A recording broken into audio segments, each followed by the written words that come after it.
This is BBC One. Now, we cross live to St James's Palace in London for the proclamation of His Majesty the King.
Good morning from London on this historic day, a day of great change.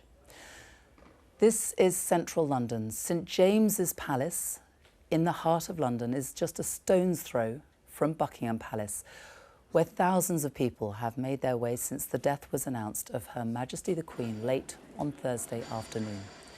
Queen Elizabeth II, the country's longest reigning monarch, a constant presence in all our lives. Hers was a life marked with selfless duty and dedication.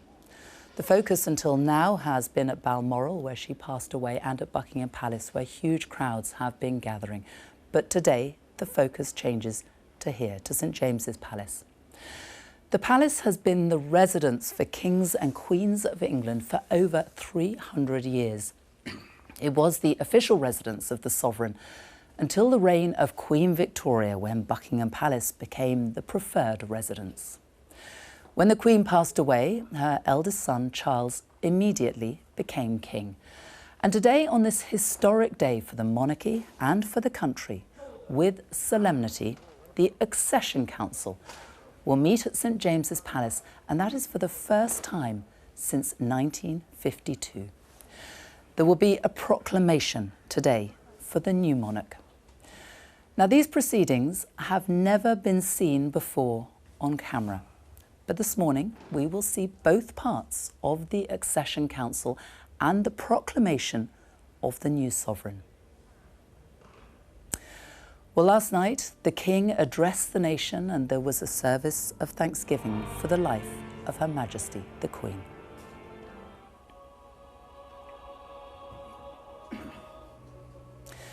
What will happen today is the King's first official event as our new monarch.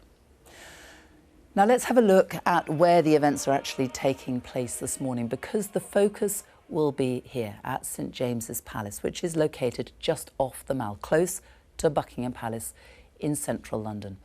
It was originally the home of the monarch, but when the move was made to Buckingham Palace, formal royal business continued here at St James's Palace.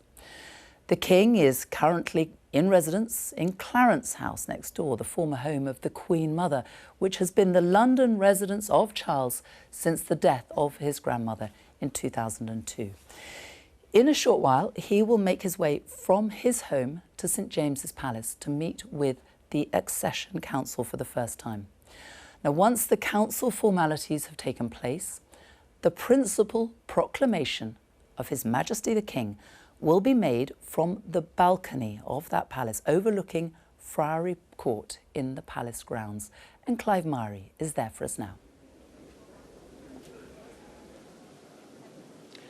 Good morning to you, Sophie. There's a little bit of a chill in the air here. The cloud of early morning has been shifting, moving above us, but thankfully the incessant rain of the last few days that greeted the passing of the Queen is no more, as we now look to the official declaration of a new king to be proclaimed in front of the world. And it will be in the building just behind me here, where that decision will be taken to confirm Charles as King Charles III. And Crowds will also be allowed in here over the next few minutes or so. If I was to sum up the mood here, I'd say it's one of sadness, one of a heavy heart that the Queen has passed, but also a sense that people are looking forward now, looking forward to a future with a new king on the throne. Well, what you will see today is not born out of law or any legal need. It is following tradition. This is something that has happened for more than 300 years, but it is something that we have never been able to witness before. The Accession Council is always traditionally held as soon as the monarch has died. And there are two parts to what we will see today. Part one, the council, will begin at 10 o'clock this morning, just under half an hour's time. And that will take place in the picture gallery in the palace. The king, though, will not be in attendance for that first part of the council. The first part is going to last for a little under 10 minutes, and then the proceedings will move into the throne room for the second part, and that is where the new king will attend. He will make his declaration at that moment. Well, last night the king addressed the nation for the first time as sovereign, and he paid homage to his mother and to her incredible lifetime of achievements. In a little over a week's time, we will come together as a nation, as a commonwealth, and indeed a global community, to lay my beloved mother to rest. In our sorrow, let us remember and draw strength from the light of her example. On behalf of all my family, I can only offer the most sincere and heartfelt thanks for your condolences and support. They mean more to me than I can ever possibly express.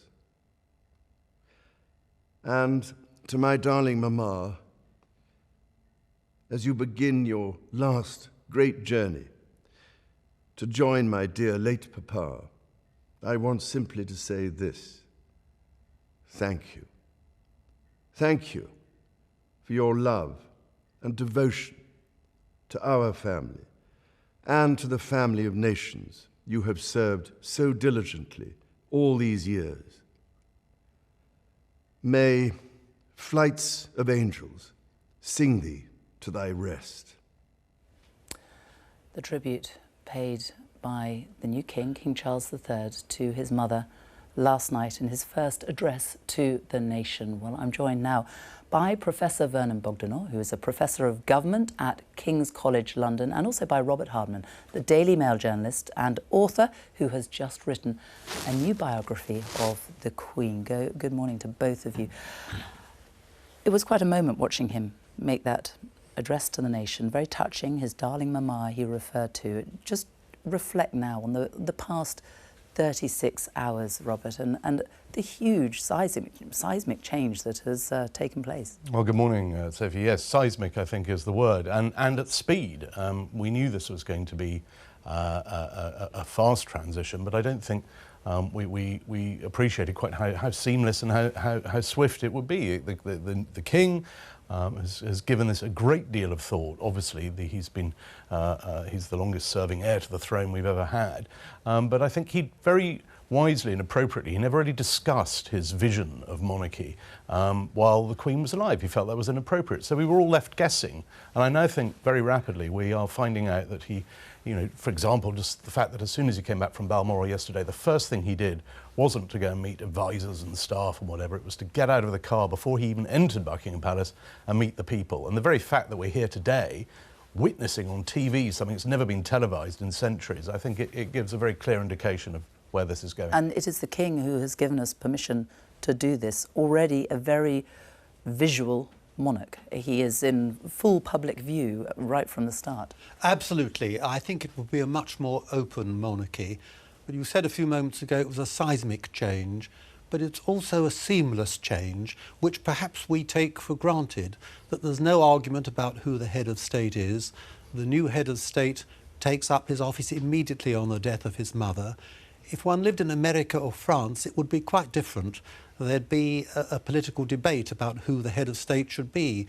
If one lived in Germany or Italy, when the head of state retires or dies, the political parties would get together to decide who the new head of state will be, and that involves argument and controversy. We're very fortunate, I think, in having a monarchy where the head of state succeeds immediately and there's no debate about who it should be. And that is something that has just followed years and years, centuries of tradition, isn't it? Because it always takes place usually within 24 hours. The reason it is a little later than that today is because the Queen's death was announced after 4 o'clock in the afternoon, and that is why we have been able to, it is taking place this morning, but it is something that has been laid in stone, as it were, for centuries. Yes, the Accession Council takes place very rapidly after the death of the previous sovereign, but the Accession Council only confirms what is already the case, that the King succeeds immediately. The monarchy never dies, which is why the royal standard is not at half-mast, unlike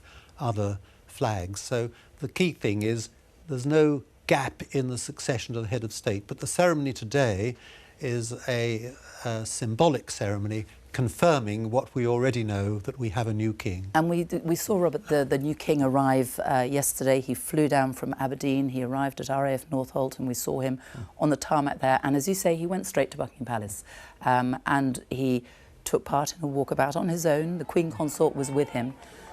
But there we see there were thousands of people standing there, as they have been. It was an extraordinary moment. I was there in that crowd, and the mood just switched. The minute he stepped out of the car, there you hear people singing "God Save the King." I mean, you know, that words that were last sung by the wartime generation. And as soon as he stepped out, as I say, there were cheers, and suddenly you saw people break into smiles. And I think it underlined what monarchy is there for, is that sort of sense of reassurance, that sense of continuity, and you know, that's how he will continue. I mean, as Vernon says, I mean, this is essentially symbolic, but these symbols at a time like this, I think they really do matter. They're very reassuring. I mean, for example, the king is a king regardless of whether he's had a coronation or not. You know, coronations come considerably further down the line than today's event, but you know, that's obviously an equally important part of our tradition, and these sort of anchor us in our history. I think these moments, while their legal status is sort of lost in the mists of time. I mean, they talk about the first modern Accession Council happening, I think, in 1603. I mean, you know, but nonetheless, the fact that it's happening and what it symbolises, I think, is just underpins the sort of the gravity of these days. And the extraordinary thing about what we're about to see today, and for those people who are taking part, no one living has ever witnessed this. That is quite a thing, isn't it? The words that will be spoken are words that have just been handed down through the centuries. They don't change that much, and the language is old. It's not they're not modern statements, they're not modern words that are used. But no one has ever seen it before. That's absolutely right. Of course, the last Accession Council was in 1952, and none of the Privy Councillors who were present then are alive today. And as you say, it's a very ancient, some would say archaic ceremony. But one great constitutional writer in the 19th century, Walter Bagehot, said, "The more democratic we become, the more we like pageantry." And that may well be true. We will see a lot of pageantry today, that is for sure. Well, the official announcement of the monarch's successor is an important part of our nation's constitutional framework. But what is the Accession Council, and how does it work?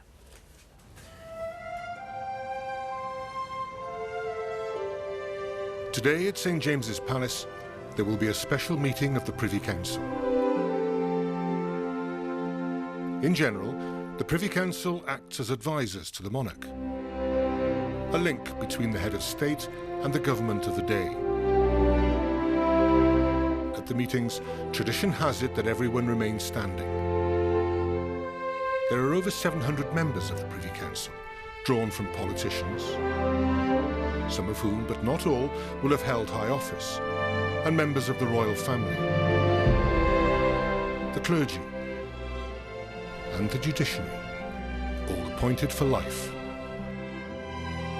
Upon the death of the monarch, there is a special meeting of the Privy Council known as the Accession Council. It first met in 1603 after Elizabeth I died without a child. The Accession Council made the proclamation that James VI of Scotland should become James I of England. Since then, as soon as possible on the death of the monarch, the Accession Council has met to proclaim who the next king or queen shall be. The Accession Council will now meet twice, as it last did in 1952. First on its own, then in the presence of the new sovereign. It will be quite a moment. Well, we're joined as well now by David Olusoga, the historian, writer and broadcaster. Thank you for joining us. And let's talk more about what we can expect to see today. As I said before, no one has ever witnessed this. Well, I think today's going to be a strange mix of continuity, tradition and modernity. This event's going to be televised, an event that hasn't taken place for 70 years, an event with, as you said earlier, language from earlier centuries, archaic language perhaps, in a building built in 1531. I mean, this is one of those moments when I think we're reminded that we are a very old country and that there are these traditions that can disappear from our lives for decades, 70 years in this case, but they are there under the surface to re-emerge when the time comes. And it is a proclamation, there is a declaration. It stretches back, doesn't it? You really feel like you're sort of stretching back, you're touching history past, because it does go back to the times when there wasn't literacy, there certainly wasn't modern communication. And the way to tell the people of this country that there was a new king or new queen was simply to proclaim it to the town criers, that the people going out in the streets and shouting it. It was communication old style, and it's why after the proclamation here it'll carry on around the kingdom in the way it always has done, where you have these sort of fixed points where the news would be spread and then disseminated through the counties. So it does, as David says, I mean, it's rooted in such antiquity that I think it just underlines why it's so special today. Let's talk about the Privy Council, because that is who has been called. It's the first time that the Privy Council has been called, the entire Privy Council, since 1952. And yet they cannot all go. They're not allowed to all go because there simply isn't enough room. 200 have been invited or will be allowed to go today. Tell us who they are then, and tell us what their role is. Well, the Privy Council is an extremely ancient body. It goes back to Anglo-Saxon times, and in older times it was a genuinely advisory body to the monarch. But today it's a purely formal body. It's composed primarily of senior parliamentarians. The two members of the royal family are also Privy Councillors, the new Queen Consort and the new Prince of Wales. Also senior archbishops, one or two senior civil servants, senior judges and some Commonwealth leaders.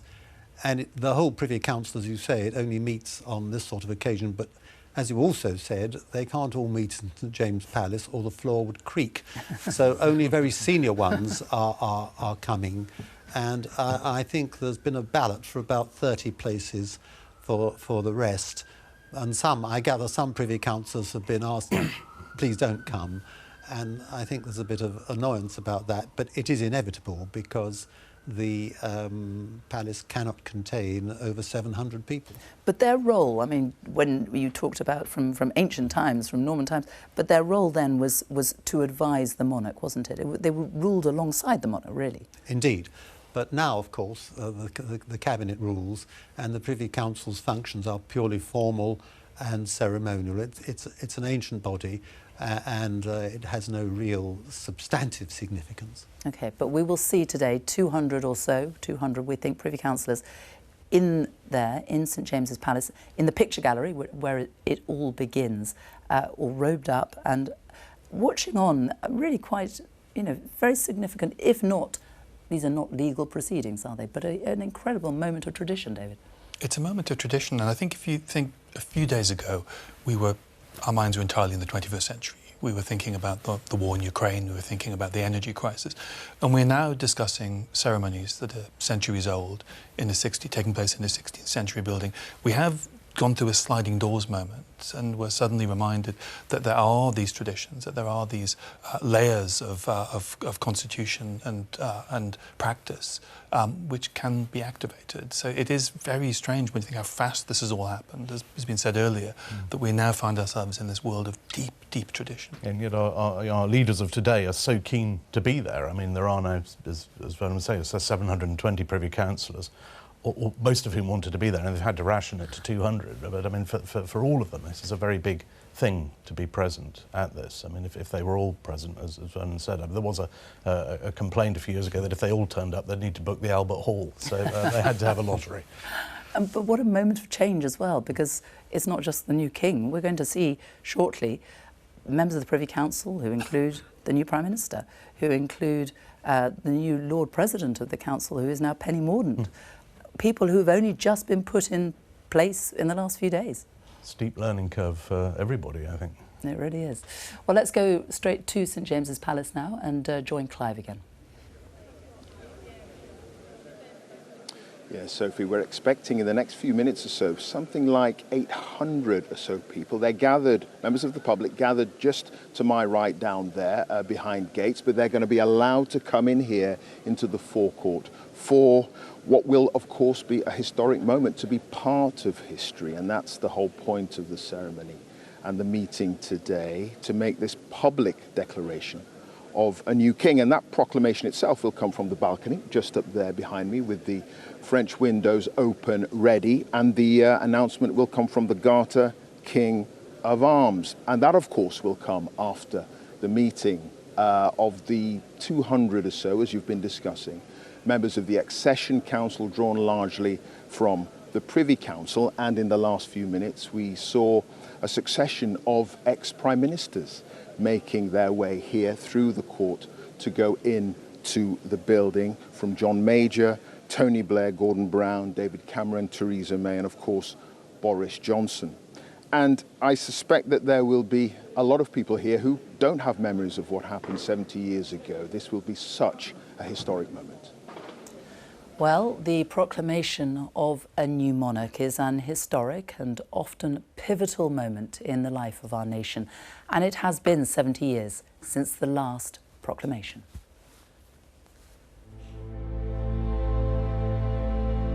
On February the 6th, 1952, came the news of the death of King George VI. The end of the King's reign, the dawn of a new Elizabethan age. Heralded the next day by Sir Winston Churchill. Famous have been the reigns of our queens. Some of the greatest periods in our history have unfolded under their sceptre. And tomorrow, the proclamation of her sovereignty will command the loyalty of her native land and of all other parts of the British Commonwealth. Princess Elizabeth was in Kenya when her father died and flew home immediately as Queen. The following day, the new sovereign travelled to St James's Palace to meet with the Accession Council, where she made a personal declaration, pledging that she would always work to uphold constitutional government and to advance the happiness and prosperity of her peoples all the world over.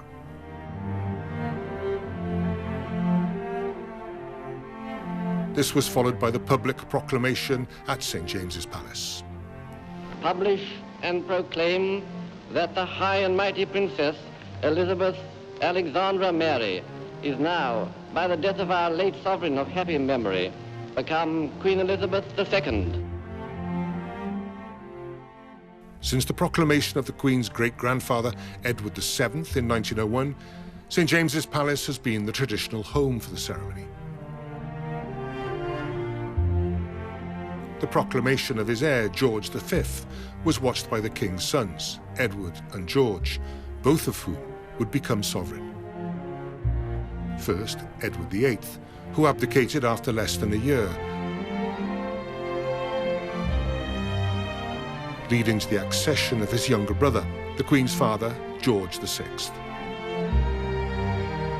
Our only lawful and rightful liege lord, George VI, God save the King.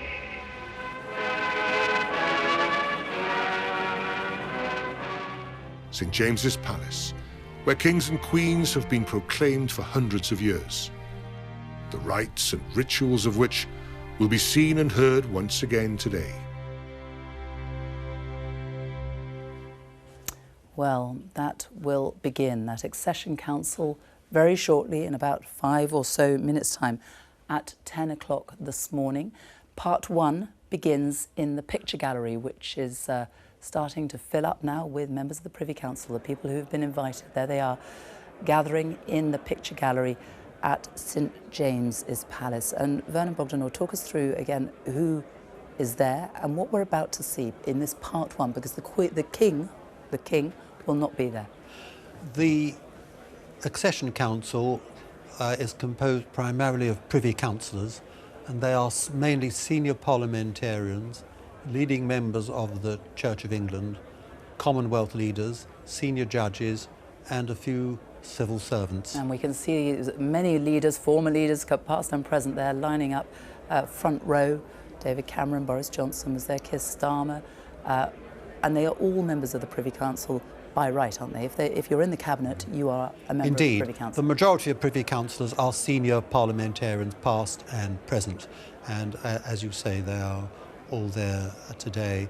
And it's interesting to contrast this with the film we've just seen of 1952, which was a much more sombre and bleak occasion, and of course it wasn't filmed then. There was a big argument then about whether television ought to be allowed to film the coronation, but here we have the Accession Council being filmed and being open, and this is a sign, I think, of the times, that the monarchy has to adapt to a more open and less deferential society, and we can see that and now, here. What we will see very shortly, in fact, everybody's standing to attention. Thank you very much. The meeting will begin shortly. Please make sure mobile phones are switched off.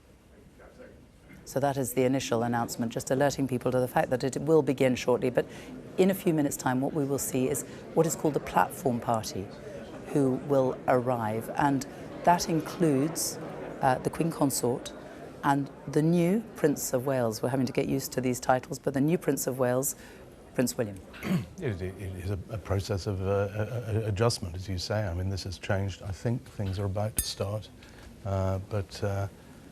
As we see there, I mean, in the past, most people there would have been in morning dress at the last Accession Council, and before that, in court dress, in breeches. And of course, today, most people are in lounge suits. It's just another indication of the way times have changed. As you said, Sophie, nobody's seen this before. But it is a very simple council, Part 1. What will happen is the death of the Queen will be announced. We will have what is called the Accession Proclamation, which is made without the King present. And then we will see the platform party who will all sign that. They will sign and witness that proclamation. The whole process takes about 10 minutes in total. After that, they will leave the picture gallery and they will all move through into the throne room, which is where the new King will be waiting. But really quite a moment of history there. They all are, front row. Boris Johnson, David Cameron, Theresa May, and nobody really knows what they're about to witness, do they? They don't. I mean, after the last Accession Council in 1952, Harold Wilson, the future Labour Prime Minister, he said it was the most moving ceremony, most moving ceremonial he'd ever seen. He said that many years later.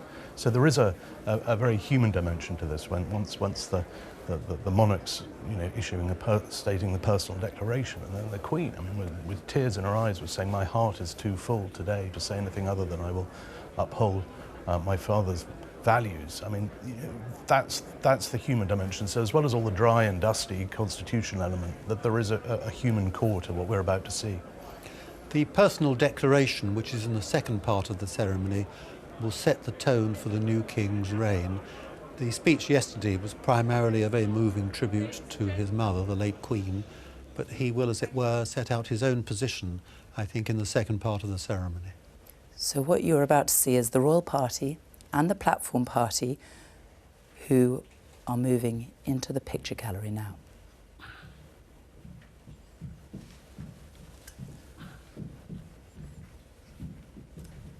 And within this platform party, the Archbishop of Canterbury, the Lord Chancellor, Liz Truss there, the new Prime Minister, the Archbishop of York, the Lord Privy Seal, Penny Mordaunt, who is the Lord President of the Council, who will lead the proceedings today in her new role, the Earl Marshal, the Queen Consort, and the new Prince of Wales.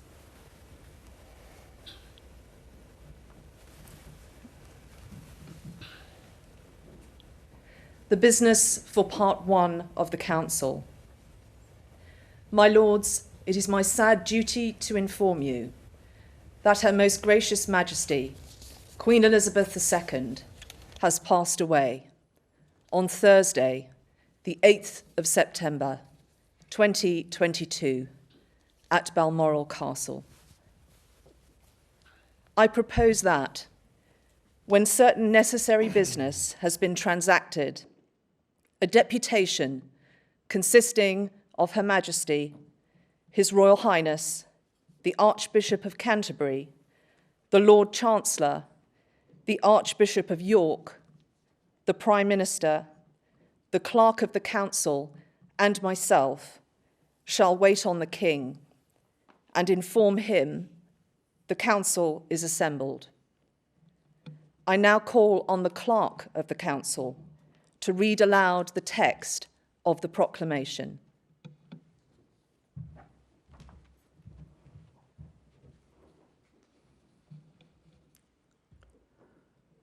Whereas it has pleased Almighty God to call to His mercy our late Sovereign Lady, Queen Elizabeth II, of blessed and glorious memory, by whose decease the crown of the United Kingdom of Great Britain and Northern Ireland is solely and rightfully come to the Prince Charles Philip Arthur George.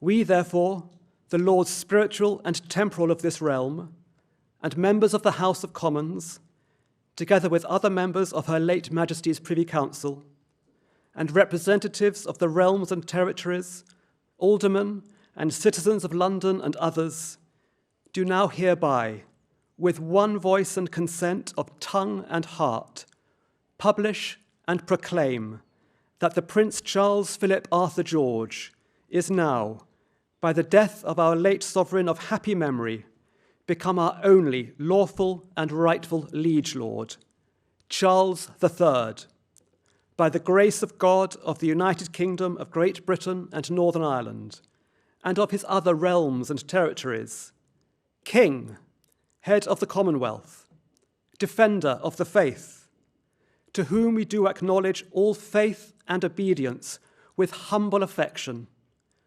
beseeching God, by whom kings and queens do reign, to bless His Majesty with long and happy years to reign over us. God save the King! God save the King!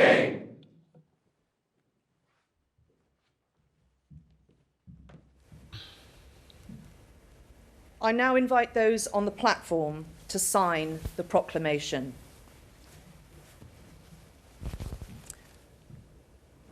So Penny Mordaunt, the Lord President of the Council, and the Clerk of the Privy Council, who are leading the proceedings here today, and the new Prince of Wales, Prince William, signing the proclamation, the accession proclamation that has just been made. He will be followed by the Queen Consort, both Privy Councillors since 2016.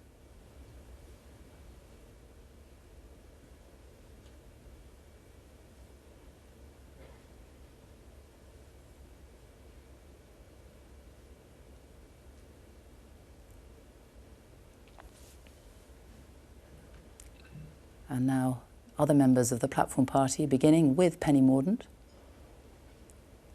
who has just taken on this role in the last few days, also adding her name.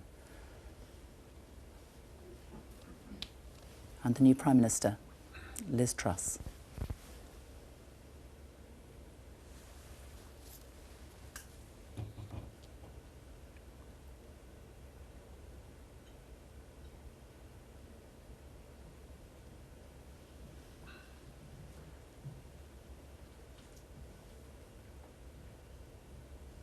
The Archbishop of Canterbury, Justin Welby.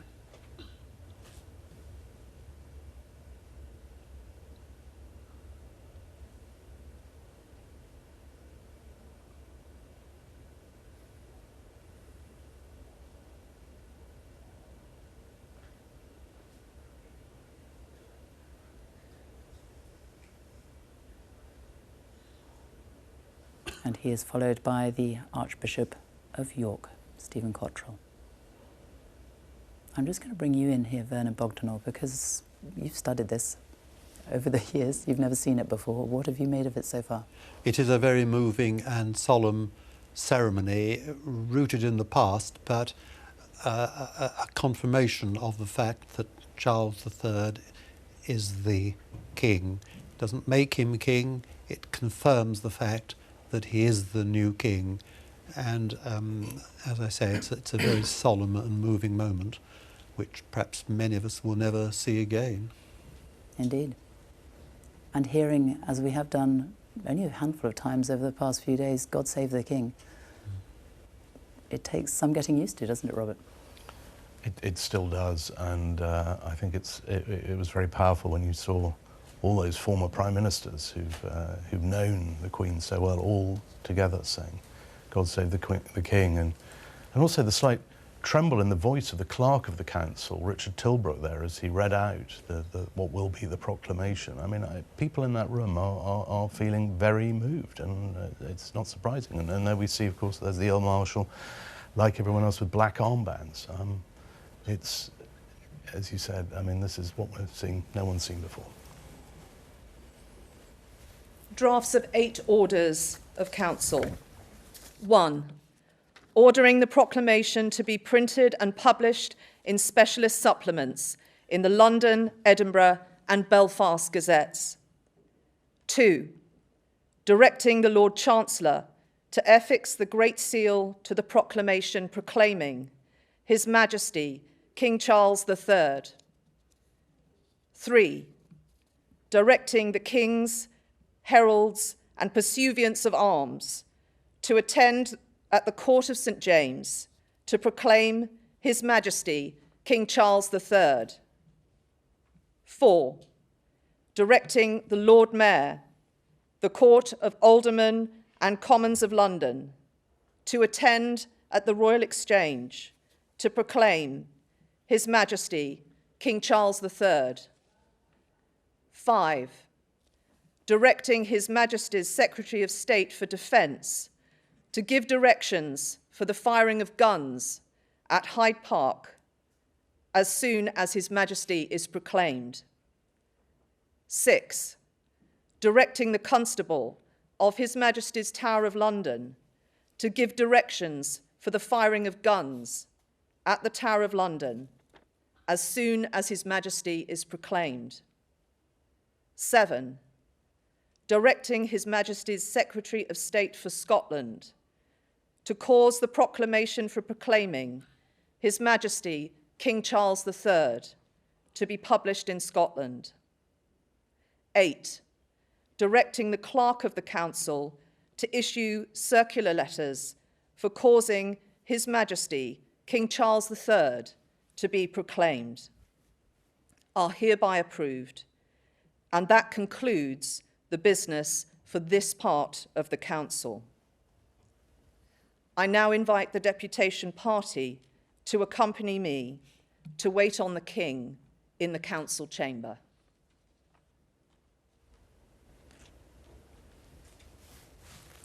The Prince of Wales and the Queen Consort leading the platform party out of the picture gallery there at St. James's Palace, and a very short, 10 minutes or so, opening part to this Accession Council. That was part 1.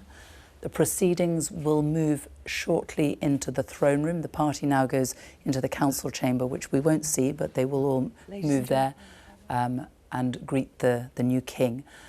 And that is part 1 of this proceedings. There is a lot of change now because not everybody goes into part 2. David Olusoga, your thoughts on what you have just seen? I mean, the language of it is from another age. It is. I mean, it's a juxtaposition of the very modern and the very old. We've just watched it on television for the first time. It's as significant as the first time cameras were allowed in Parliament. But it is from a world of proclamations where the news of the passing of one monarch and the ascension of another is something that needs to be proclaimed on the streets. The word needs to spread. In the 16th century, after the coronation of a monarch, there was recognition parades. This idea that the monarch must be seen. I think this is all part of that visualisation of this moment of transition. And the Orders of Council, which we saw Penny Mordaunt reading out, very much, again, something you can understand why it happened centuries ago. It is all about ensuring that the monarchy continues immediately. There's nothing preventing business from carrying on. It's ensuring that these things, the minutiae, if you like, of a lot of the ceremonial of today and of the days ahead, it's given the ultimate imprimatur. It's hereby, it's official. We might expect there to be gun salutes or whatever. This is saying this is what will happen. And there'll be other orders in council. I mean, the Privy Council directs things like coins and stamps. I mean, there will actually be a lot of change for this body to authorise in the days ahead. Well, the Privy Councillors are all about to make their way out of the picture gallery at the moment. John Major, Theresa May, David Cameron, Boris Johnson, Gordon Brown, so many faces from the past. I mean, people, as you say, though, who all knew the Queen, who all sought her counsel for years and years. It's sort of vaguely reminiscent of the state opening of Parliament, isn't it, as the Commons move through to the Lords for another sort of sacred constitutional moment. But, of course, here, as Jacob Rees-Mogg, former Lord President, and new Deputy Prime Minister Theresa Coffey, former Archbishop of Canterbury, George Carey. I mean, we talk about the great and the good. I mean, this I suppose, is its embodiment of that sentiment. And just to be clear again, these are the 200 who have been invited. There are more than 719 in total Privy Councillors. There will be a separation now for part 2, because what I haven't said already is that the Lord Mayor of London and his civic party were in attendance there. They will now head off into London, into the City of London itself, because there will be a proclamation at 12 o'clock in the City of London. But explain, Vernon, the importance of the City of London, the Mayor of London, Lord Mayor of London being there today. Well, the proclamations, as you say, they relate to a time of the past when we didn't have newspapers, let alone mobile phones, and that was the only way in which you could spread the news towards the whole country. So this is a very traditional part of the ceremony. But the Lord Mayor of London won't be in the second part of the Accession Council, which we're now moving towards. And in that, the new king will make a personal declaration, and he will also take an oath to defend the established Church of Scotland. He later, either at his coronation or at a meeting of Parliament, will take an oath to defend the Protestant religion. Now, these may sound very archaic and out of date to many people, but they relate to the political and religious struggles of the 17th century. And if you think they're out of date, it's up to Parliament to alter them. But the new king has no option but to make these declarations, which have a purely symbolic significance, because if, for example, Parliament decided to disestablish the Church of England or the Church of Scotland, he'd have to sign that legislation. So what we're about to see is very much symbolic without legal significance, but mainly traditional significance. So it shouldn't give offence to those who don't belong to the Church of Scotland or to the Church of England or the Protestant religion. But we will, for that very reason, see a change of witnesses. So in part 2, in the throne room, Nicola Sturgeon, the First Minister of Scotland, she will be on that platform party. She will be there in the throne room as one of the witnesses signing that oath. Absolutely. The oath derives from the Treaty of Union with Scotland in 1707, which brought Scotland into the kingdom with England and Wales, and it has some symbolic significance perhaps for Scots. I think it probably couldn't be abolished, the establishment couldn't be abolished without the consent of the Scottish Parliament, and obviously Scottish sensitivities are very much involved in this ceremony. And now they are all gathering there in the throne room at St James's Palace, and it's very, very rare that we actually see inside the throne room, isn't it? Because it's not open, St James's Palace, to the public. But that is a room that has barely changed since the reign of George IV in the early 1800s. I mean, his portrait is hanging there over the fireplace. I think you can glimpse it. But a sumptuous room, spectacular really, isn't it? That very few of us have seen. A moment ago we were looking at archive in the film of this same event in 1952. And this is a moment, these images are being imprinted as we speak into the national memory. These images will be archived, that will be part of the national memory. So this really is one of those moments when history is happening in front of us. And the throne there, nobody will sit except for the new king himself when he signs his declaration and his oath. It is tradition that nobody in the Privy Council sits, is it? Isn't it? That's right. It's a standing only assembly to keep things short.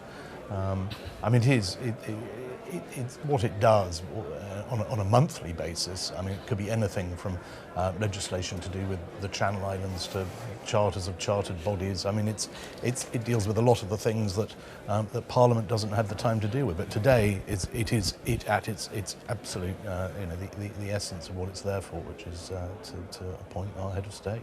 And what we will be watching for is what the king himself says, how much he himself can add, how much the words are written for him, how much he can add himself, what input he has. We don't know. Well, his speech will be delivered, as almost all his speeches are, on the advice of ministers. But nevertheless, I'm sure he'll have his own personal input into it.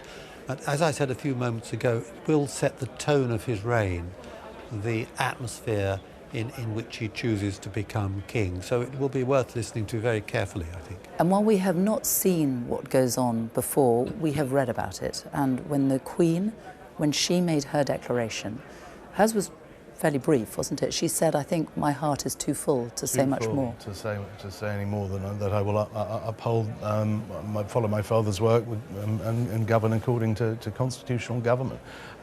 She was very emotional. She was a 25-year-old who'd just flown halfway around the world in a state of shock and was having to do this. A completely different room full of very old, entirely old white men. That's all it was. I mean, one thing we see today is that it's a greater diversity. I mean, it's still a very establishment-looking organisation for obvious reasons, but it is a very different complexion to the Privy Council today. I mean, there are many women there as well. But in her case, she was very young, they were very old, it was a highly charged emotional situation, and there were tears in her eyes. I think today it'll be more of a very sombre, but I think there'll be a much more of the moment feel to the thing. And you can see, David, just how much our society has changed over the 70 years of her reign, taking a look at that room. As Robert says, when the young Queen stood there, 25 years old, it was men. Absolutely. Now, faces from across the society. I think it reminds us just how long the reign of the Queen has been. The society of 1952 has so much changed, so much disappeared. And this is a snapshot of the journey that we've been on in the past 70 years, both in all the forms of diversity and, as you said, this incredible gathering of former leaders. So we're expecting proceedings to start shortly. The King will make his declaration. After that, everybody will leave. They will sign the declarations in a corridor downstairs, and then there will be, at 11 o'clock this morning, a proclamation from the balcony of St James's Palace from Friary Court that we saw earlier. And we see there also present Baroness Scotland, the Secretary-General of the Commonwealth, underpinning the importance of the Commonwealth here today. I mean, as well as among that 720 members of the Privy Council, there are 40 or so who are from across the Queen's realms, just reflecting and reminding us of the fact that today this is the monarch of not just the United Kingdom, but of 14 other countries as well. And as the clerk read out in the proclamation there, I mean, the first thing we heard, head of the Commonwealth, that has already been decided. When the Queen came in, that had not yet been decided. It wasn't clear whether that the headship of the Commonwealth, which is not hereditary, had been fully resolved. But that's been set down now by all the Commonwealth leaders in 2018 at the London summit. So, these are sort of small changes, but important changes to today's events. And the High Commissioners were at part one of this Accession Council. They have now left. This is just the Privy Council who is called here now. But that will be very interesting to see, won't it? How the Commonwealth changes under the new King, what changes he brings to it, what tone he sets. Well, the Commonwealth has really been the great project of Queen Elizabeth II. It's been the passion of her reign, arguably her greatest achievement. But this is a moment of change even before her passing. It will be interesting to see how many nations for whom this change, this to a new monarch, is long-lasting. Fascinating watching everybody there, sharing memories, no doubt, catching up.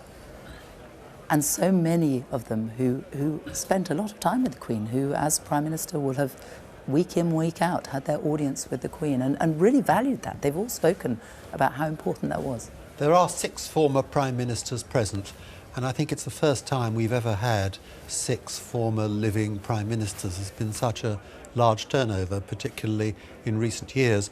But as you say, the weekly meeting is very important to them, because they say they can say things to the Queen they wouldn't say to their cabinet colleagues, or even sometimes to their spouse. And they know that it will not leak, and it's entirely private. No one else is present, and therefore no minute is taken of the meeting.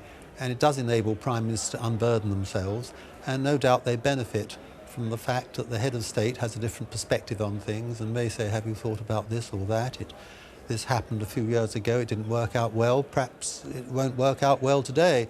And although the King is new, of course, he's got a lot of political experience. He has seen major politicians for many years. He may be able to point out things which occurred before, shall we say, the current Prime Minister was politically aware. And that, I think, is an important part of our system. And the oldest king to come to the throne, isn't he, in British history? Previously, William IV. And just to think, the last time this happened, the Prime Minister was Winston Churchill, and most of the people in the room would have known Queen Victoria. It's an astonishing span of time. And so part 2 of the Accession Council gets underway. The first time we will see the new King here at St James's Palace.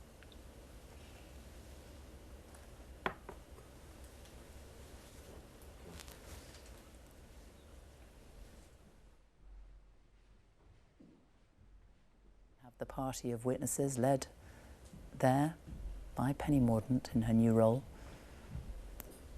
who will start proceedings. The Queen Consort, the new Prince of Wales, and there behind them, King Charles III.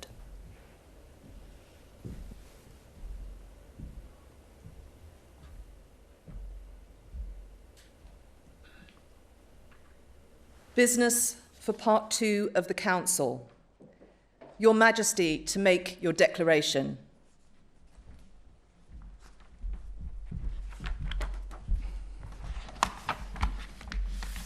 My lords, ladies and gentlemen, it is my most sorrowful duty to announce to you the death of my beloved mother, the Queen. I know how deeply you, the entire nation, and I think I may say the whole world, sympathize with me in the irreparable loss we've all suffered. It is the greatest consolation to me to know of the sympathy expressed by so many to my sister and brothers, and that such overwhelming affection and support should be extended to our whole family in our loss.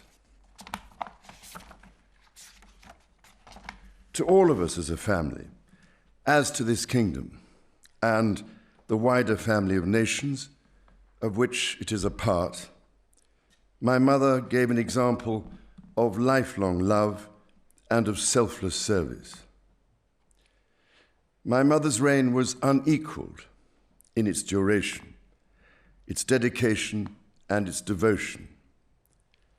Even as we grieve, we give thanks for this most faithful life.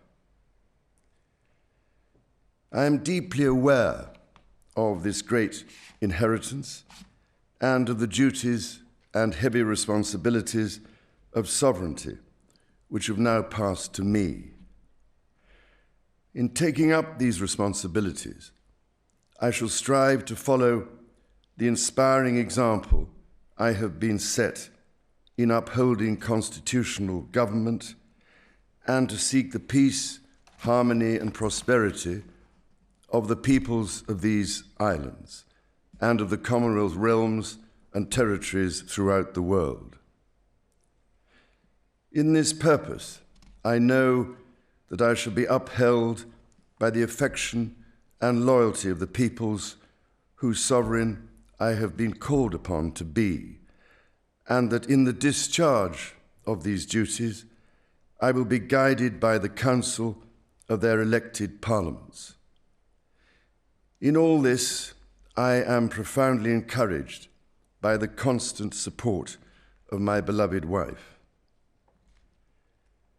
I take this opportunity to confirm my willingness and intention to continue the tradition of surrendering the hereditary revenues, including the Crown Estate, to my government for the benefit of all, in return for the sovereign grant which supports my official duties as head of state and head of nation. And in carrying out the heavy task that has been laid upon me, and to which I now dedicate what remains to me of my life, I pray for the guidance and help of Almighty God. I have with humble duty to crave your Majesty's permission for the publication of your gracious speech. Approved. Concerning the security of the Church of Scotland. I understand that the law requires that I should, at my accession to the Crown, take and subscribe the oath relating to the security of the Church of Scotland. I am ready to do so at this first opportunity. I, Charles III, by the grace of God of the United Kingdom of Great Britain and Northern Ireland, and of my other realms and territories, King, Defender of the Faith, do faithfully promise and swear that I shall inviolably maintain and preserve the settlement of the true Protestant religion as established by the laws made in Scotland in prosecution of the claim of right, and particularly by an act intituled An Act for Securing the Protestant Religion and Presbyterian Church Government, and by the acts passed in the Parliament of both kingdoms for union of the two kingdoms, together with the government, worship, discipline, rights, and privileges of the Church of Scotland. So help me God. I now invite your Majesty to subscribe both copies of the instrument, confirming the oath has been taken.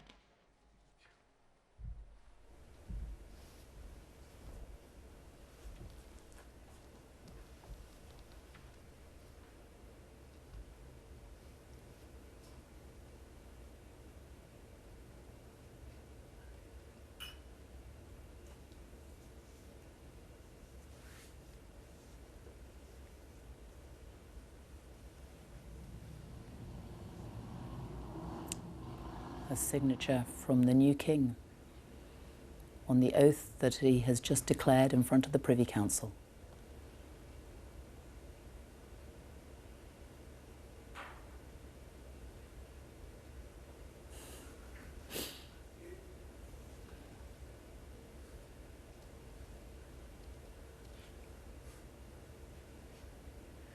And now witnesses will also add their signature to the documents.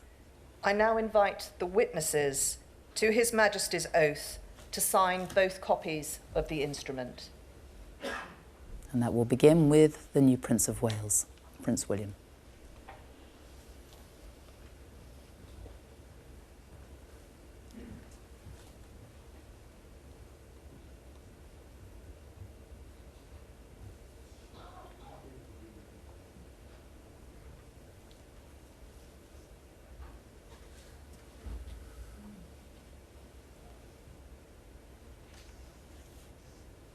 He will be followed by the Queen Consort.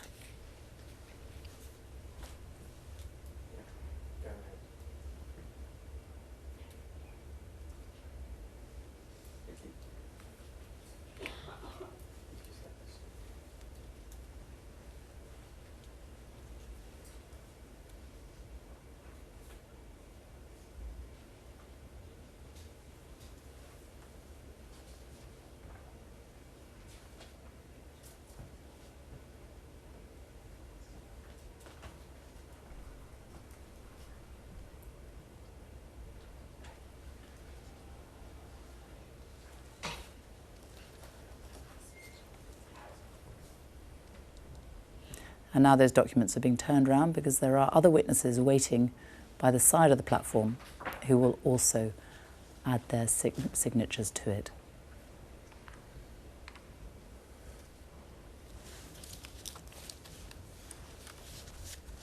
And just to be clear, Robert Hardman, what we're seeing being signed here, this is about the oath to the Church of Scotland. Yes, this is preserving the settlement of the Church of Scotland. It underlines the sort of difference in the monarch's role with the Church of Scotland and the Church of England. With the Church of England, that will come separately. We just heard there, in relation to this section of the proceedings, you know, there was no reference to the Church of England. This is all about Scotland. Scotland is where, for the next few days, in fact, a lot of this, our attention will focus as the Queen, the late Queen, is brought to Holyrood House and then to St Giles's Cathedral in Edinburgh. This sort of presages a very Scottish dimension to this. And that was indeed Alistair Jack, the Secretary of State for Scotland, adding his signature now. First Minister Nicola Sturgeon and Brandon Lewis has already added his signature to the document. You can hear the bands outside taking up their place, because shortly we will be going out into Friary Court just outside these windows, where the new king will be proclaimed publicly.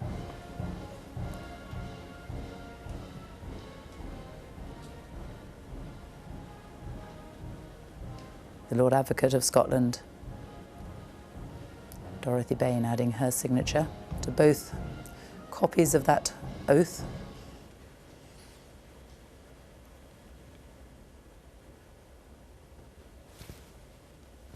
There we see in the background the private secretary to the King, Sir Clive Alderton, and the private secretary to the late Queen, Sir Edward Young, standing side by side.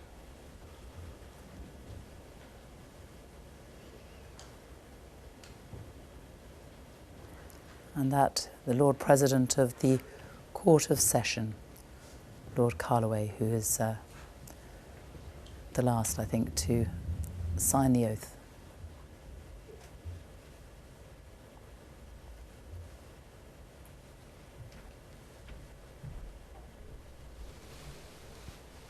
Draft of an order in Council authorising Your Majesty's declaration to be made public.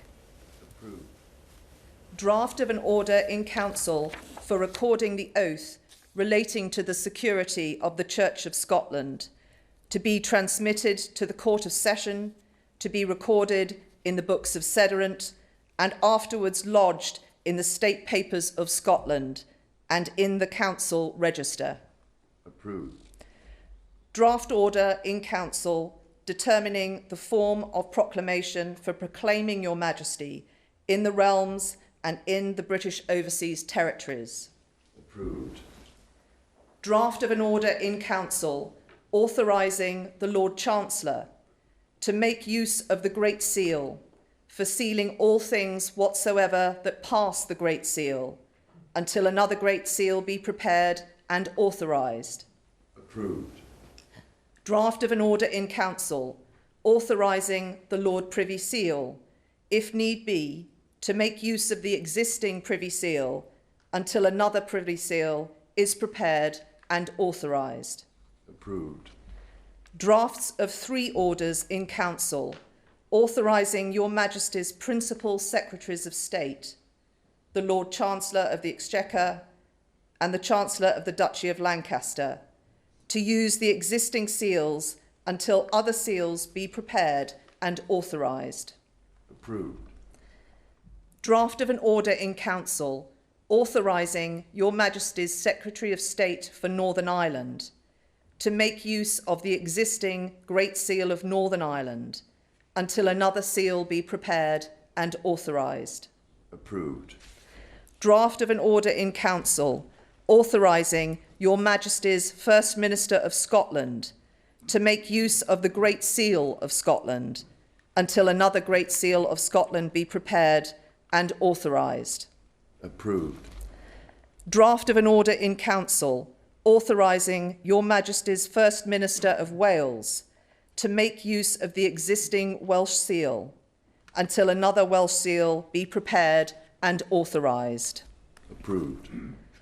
Draft of an order in Council authorising the public seals authorising the respective public seals lately in use elsewhere than in the United Kingdom to be made use of until new seals be prepared and their use duly authorised. Approved.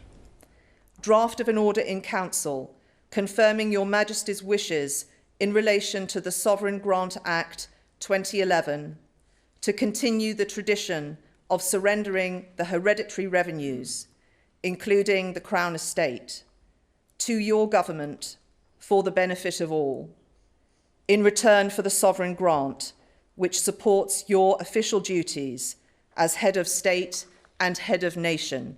Approved. Drafts of 2 proclamations. 1. Appointing the day of Her late Majesty's state funeral as a bank holiday in England, Wales and Northern Ireland. 2. Appointing the day of Her late Majesty's state funeral as a bank holiday in Scotland. And of 2 orders in Council directing the Lord Chancellor to affix the Great Seal to the proclamations.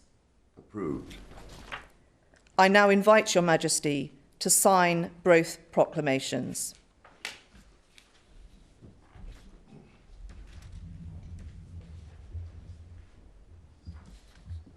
The continuation, wasn't it, of it's making sure there is nothing in the way for this new monarch, that business can continue as usual. The speed of this, though, is quite something, isn't it?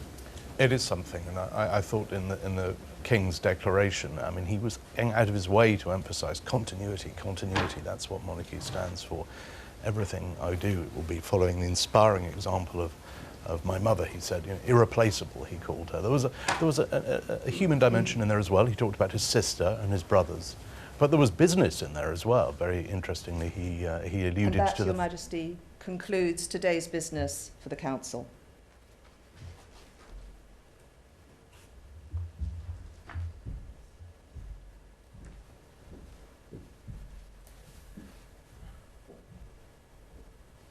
So the royal party leave the throne room there at St James's Palace. May I now invite the deputation party and the witnesses to the oath to exit via the picture gallery and the matted hall.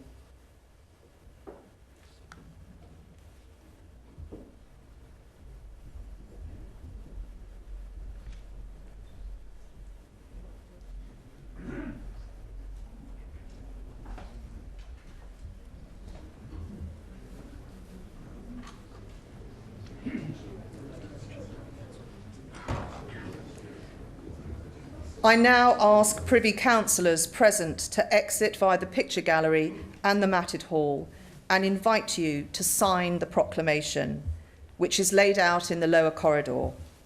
Thank you all for attending today. And so that is the end of proceedings at the Accession Council, the first time we have ever witnessed what goes on behind closed doors. I was struck, though, watching Prince William, the new Prince of Wales, as he watched his father, because unlike the new king, he now knows what will happen to him when he becomes king. Yes, I mean, of course, Prince Charles was a tiny boy when his mother was going through this in 1952. He was back at home, and in fact, hadn't seen her for days. And yet, as you say, I mean, there is the new Prince of Wales, getting a very clear idea of, this is how destiny is going to be. Well, I'm joined also in the studio now by Elizabeth Buchanan, who is the former private secretary to the Prince of Wales and the Duchess of Cornwall, as they were then, and by Lord Simon Woolley, who is the principal of Homerton College. Lovely to have you both with us. You both know the new king. You have had dealings with him. You have worked very closely with him, Elizabeth Buchanan. How do you feel watching him there with the Queen Consort? You know the man very well, and what a moment for him. What a moment, but it is so emotional, and yet it is so seamless, and he just wears the mantle of kingship with such grace and dignity and elegance and humility. And I just kept thinking as I watched this, thank God we live in this country, and thank God for the new king. He is going to be a remarkable king. He knows this country intimately. He knows this country probably better than any politician, because he has travelled it for decades. He knows the world. He knows the Commonwealth and the realms. He understands the people, and he minds deeply about them all. And he will bring all that wisdom and all that experience to the new role that he now holds, and he will do it remarkably brilliantly. I have absolutely no doubt. But what we must remember when we were watching him there is it is less than 48 hours since his mother died. And the private grief, he has had very little time to deal with that. It's very public now all of a sudden, isn't it? It's very public, but do you know the thing about the fact all members of the royal family, but the Prince of Wales, as was the king now, the sense of service to others. He knows this is his role, this is his destiny, and he will be putting before all else the people of this country and the realms and the Commonwealth. He knows the role he must fulfill, and duty and service are what runs through his veins. And that's what you have seen today. He is grieving for his late mother, and you could see it in his face yesterday. And yet he has assumed the mantle of kingship with such elegance, and there was actually no void. People feared that. There was a sense, oh my goodness, there will be a void. There was no void. It was seamless, it was perfect, and we are so blessed. And Lord Woolley, I'm very interested to know how you think the new king will be as a monarch. Yes. You've had dealings with him in the past, you've spoken to him at length. Right. And it will be a very different reign from that of his mother, won't it? It will, but there's extraordinary proceedings, historic, that we've just watched, and I feel humble just watching it, seeing it being played out with all the former prime ministers and really the whole world watching. And I think has been said, this sense of duty that the king has had for many, many years. And some of us, like Elizabeth, we've been lucky to see it up close and personal. And you see when he's in a room with maybe 150 people, he will go around to each one and make them feel the centre of his attention and important to that moment.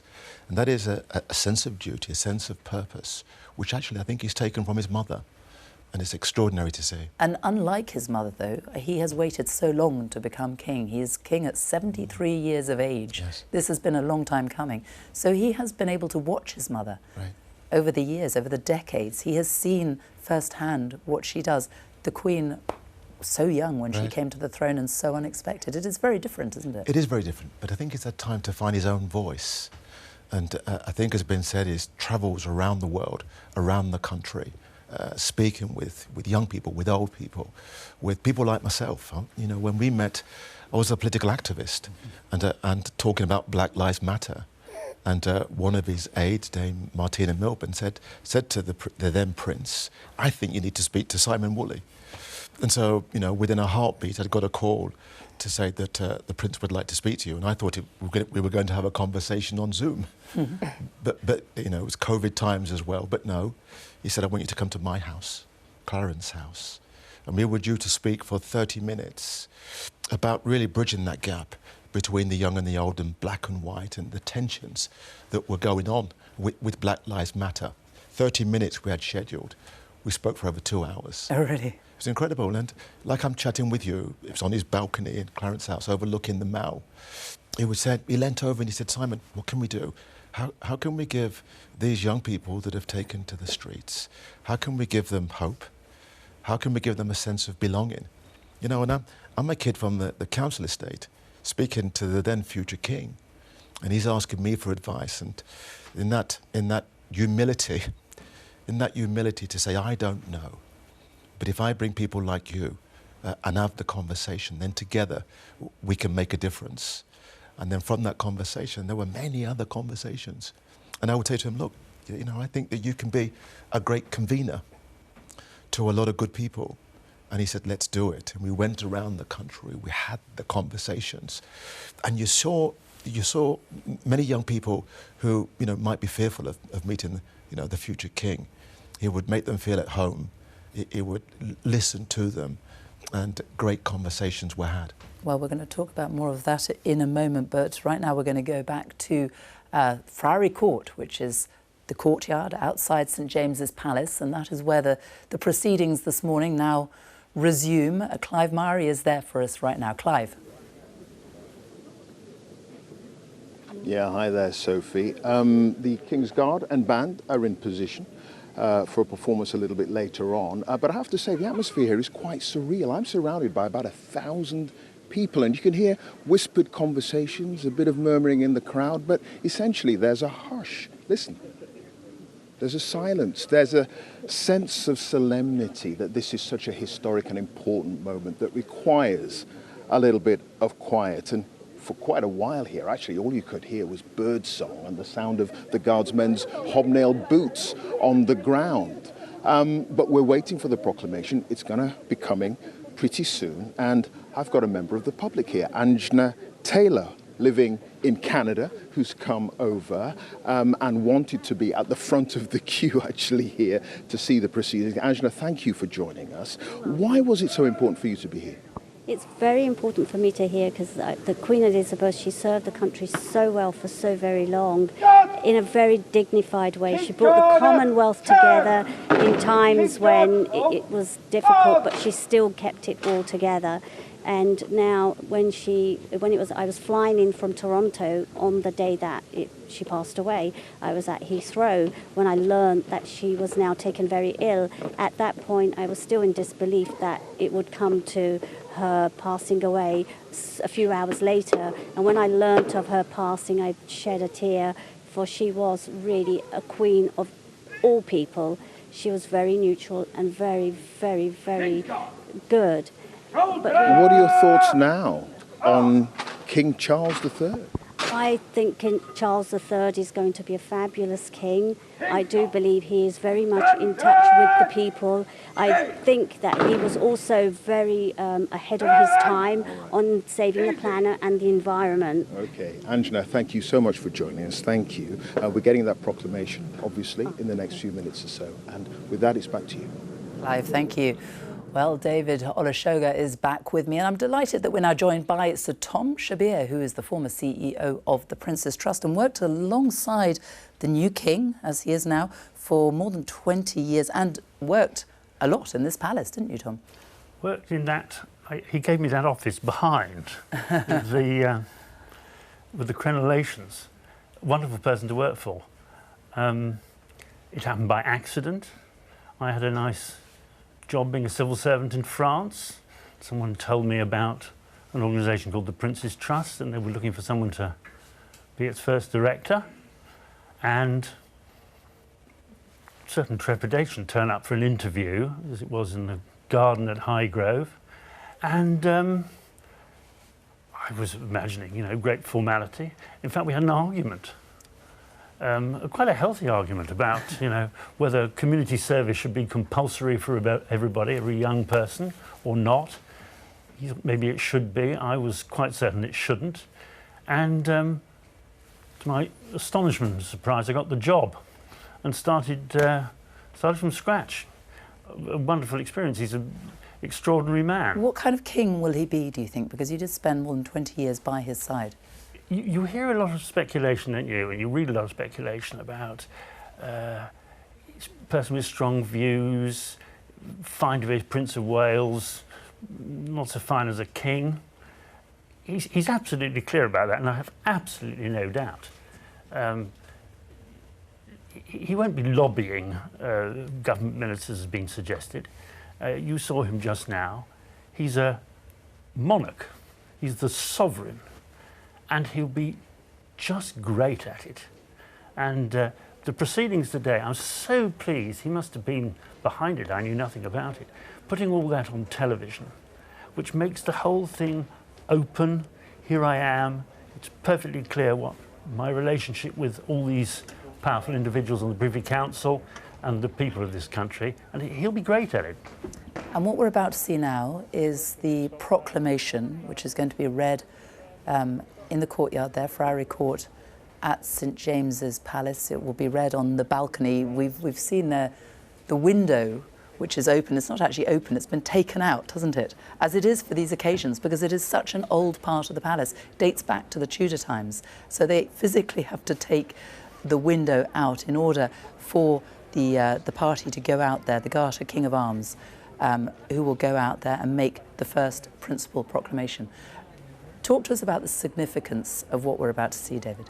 Well, again, it is about making things public. It is traditions that come from a pre-media age, from a pre-modern age, where the transference of power, the accession of a new monarch, needs to be proclaimed to the people. So this is a very old tradition, but it's been matched, as I said earlier, with the very modern advent of a much more transparent monarchy. The TV cameras allowed in. So this is, again, that strange mix of the very old and the very modern. It's a very wonderful palace, isn't it, Tom? I mean, it's private. We don't get to go in there very often. It's where Prince Charles, as he was then, lived for some time. Where he lived, where we had regular briefings from members of Parliament. I remember those rooms so well, having to stand in front of the portraits with my boss listening to me, giving an explanation about what the Prince's Trust was about. Embarrassing, because he knew it better than I did and occasionally interrupted.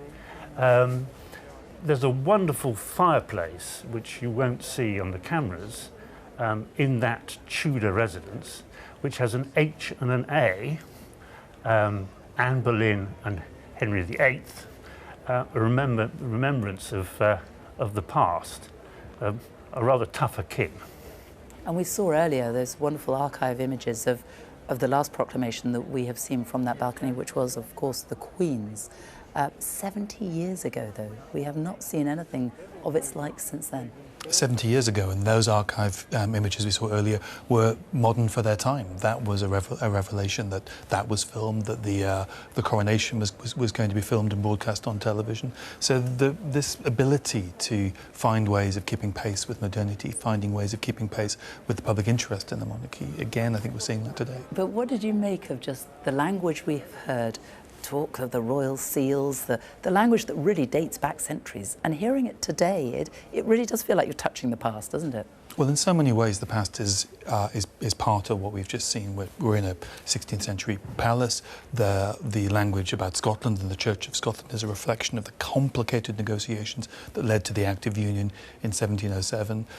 In all sorts of ways, different moments from the British story intrude and make their presence clear in the ceremonies. So I will tell you now what we are waiting for and what is about to happen. And in a very short time, in a minute or so, you will see state trumpeters who will move on to that balcony. They will get into position on that balcony, and shortly after that they will sound a fanfare which will announce the arrival of the balcony party. A royal salute will be sounded, and then at 11 o'clock on the dot, we think, these things normally run to time, we will have that official, the principal proclamation, which will be made there in Friary Court. It will be made by the Garter King of Arms. We will then hear God Save the King, and the trumpeters will sound the royal salute. You'll hear the national anthem, one verse of the new national anthem as well after that. And we can see them already there in the court, some members of the public. Clive was talking to some of them just a short time ago, who are able to witness this. But it is, Tom, a wonderful moment of pageantry as well, isn't it? You've seen that many times over the years here at this palace. I've seen not quite as grand as this, but the changing of the guard, the ceremony beginning there many mornings, and people were much entertained by it. I also remember the last time I was there, we had in 2010 a sustainability festival, very much up the Prince of Wales's list of enthusiasms. David Attenborough was speaking right underneath those arches, underneath the balcony. We also had a sustainable fashion show, looked at by many people. We had about 60,000 people there, I think. It is very much the seat. The Mayor of London, Boris Johnson. But that palace is very much the seat of. It's been used for a lot of official functions over the years. Always used for these official functions and very busy. Duke of Edinburgh Award Scheme often did their ceremonies there, etc., etc., etc. Band of the Coldstream Guards there, and the balcony party now. The trumpeters, state trumpeters, moving into position, as they have done over centuries, more than 300 years. This has taken place every time we have had a new king or queen.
So, Mary Court, the St James's Palace detachment of the King's Guard alongside the band of the Coldstream Guards.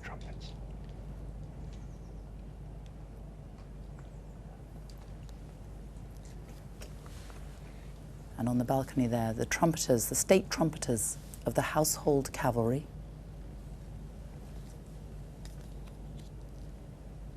The Garter King of Arms is accompanied by the Earl Marshal and other officers of arms, and the Sergeant at Arms will make the first and principal proclamation.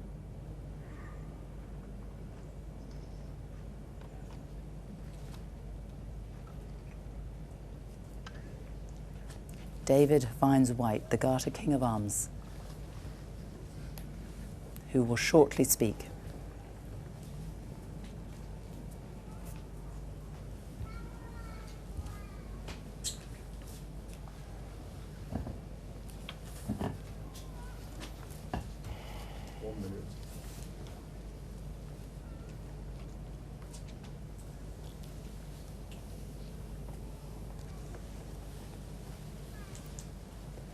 And the crowd's there, their arms aloft with the camera phones, waiting to catch this moment. Robert Hardman is with me again. It will be a very simple moment, but it is a highly significant one. Very significant. What we are witnessing here is royal communications circa 1400, and some things don't change.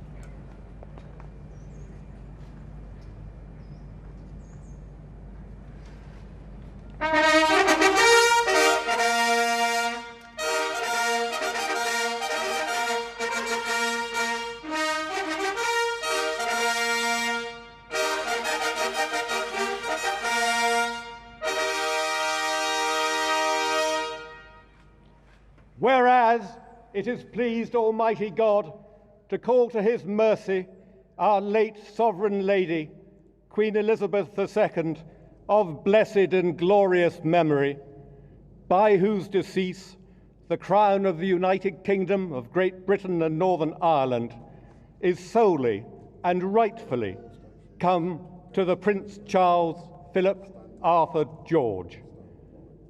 We, therefore, the Lords Spiritual and Temporal of this realm, and members of the House of Commons, together with other members of Her late Majesty's Privy Council, and representatives of the realms and territories, aldermen and citizens of London and others, do now hereby, with one voice and consent of tongue and heart, publish and proclaim that the Prince Charles Philip Arthur George is now, by the death of our late sovereign of happy memory, become our only lawful and rightful liege lord, Charles III.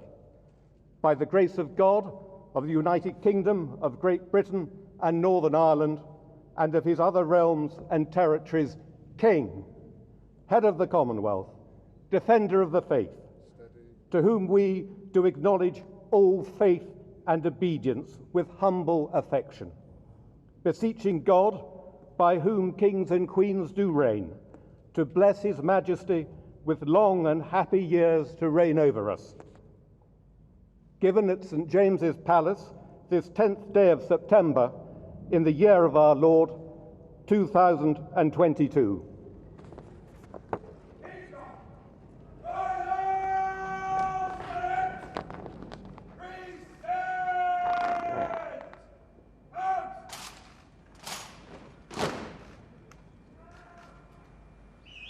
God save the King!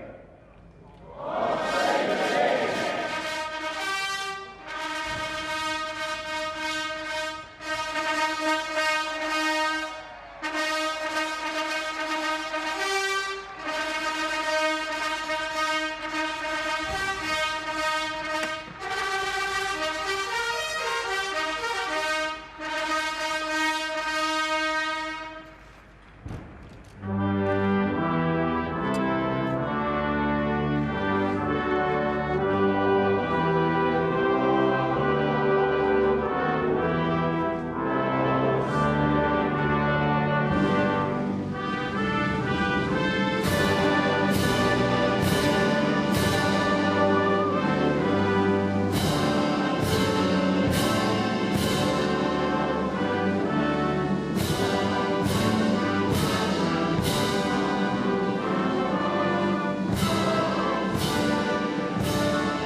3 cheers for His Majesty the King.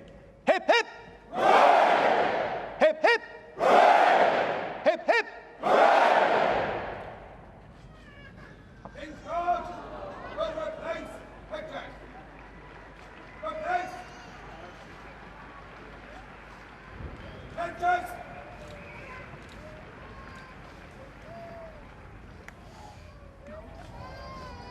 Turn.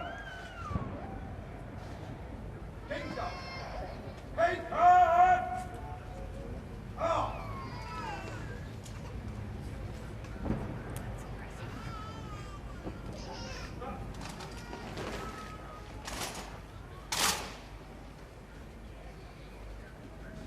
King's Guard. There. Ah.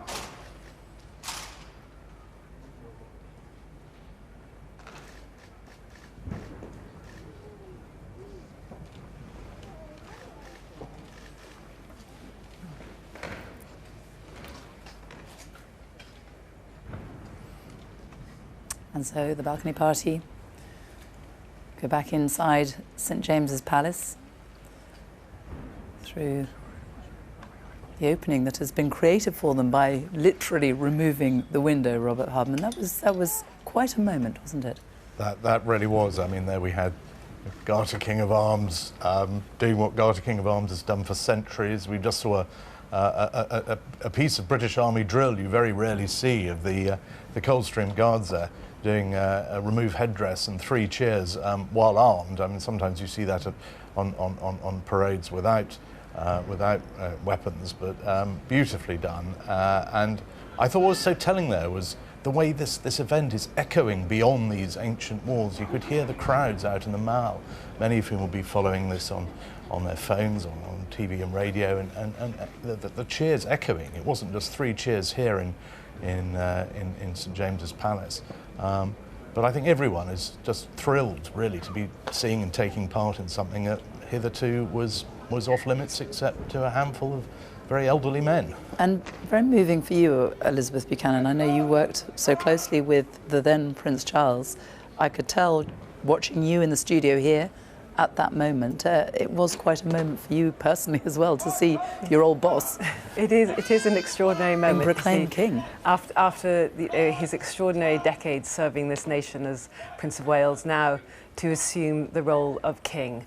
And what also struck me, looking at the crowds there, the different age groups that are there, and the solemnity of this moment, also combined with a very personal nature, the things that he is speaking about his mother, about his wife, about his sister, his brothers. And this is something about the Prince of Wales. He is able to operate at an Olympian height, often a global. He's talking about climate change, these big issues of the day.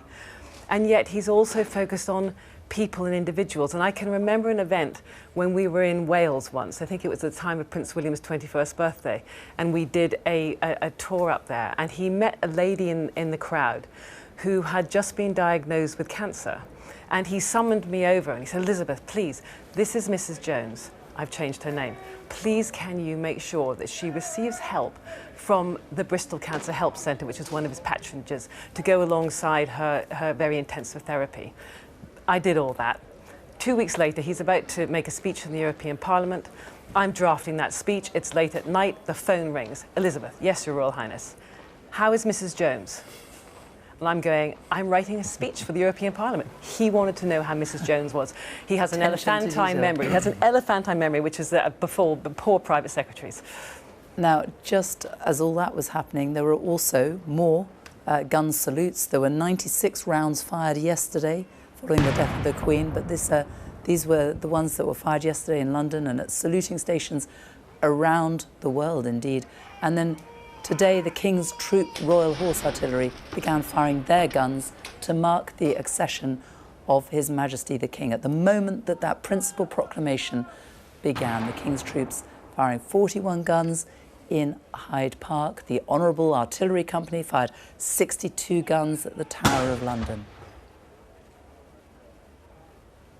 So that all happening at the same time at 11 o'clock as the proclamation, the principal proclamation, was read out there at St James's Palace, Edinburgh, as you can see there, Edinburgh Castle, where those guns were also fired. It was extraordinary, Robert Herman, watching that as well, and hearing the crowd and hearing the God Save the King. It is still very strange to hear, isn't it? Because it's something that you hear, I mean, in archive, in black and white films, in, you know, something for 70 years we have not heard. And here we are, less than 2 days after the Queen's death, and it has changed. It's changing, and we are getting used to it. It'll still take some getting used to, obviously, things like the coinage and the stamps and the banknotes, that's all to come, but it just underpins the swiftness of transition, the fact that we just go from reign to reign without a breath, and you know, I think today what we saw is that the way that the King wants to affect that change, you know, as swiftly as possible. I mean, monarchy is all about continuity, but you know, we're coming to terms with it. There was the same sense actually when the Queen came to the throne in 1952. Winston Churchill, then Prime Minister, he described his thrill. He said, "I, who took my first military commission under Queen Victoria, you know, I rejoice in saying once again, God save the Queen." They found it quite extraordinary saying God save the Queen back in the 50s. It took a while to get used to. People kept talking about the King, sorry, the Queen. And the same will happen now. We will not say God save the Queen for probably at least another century, given the line of succession.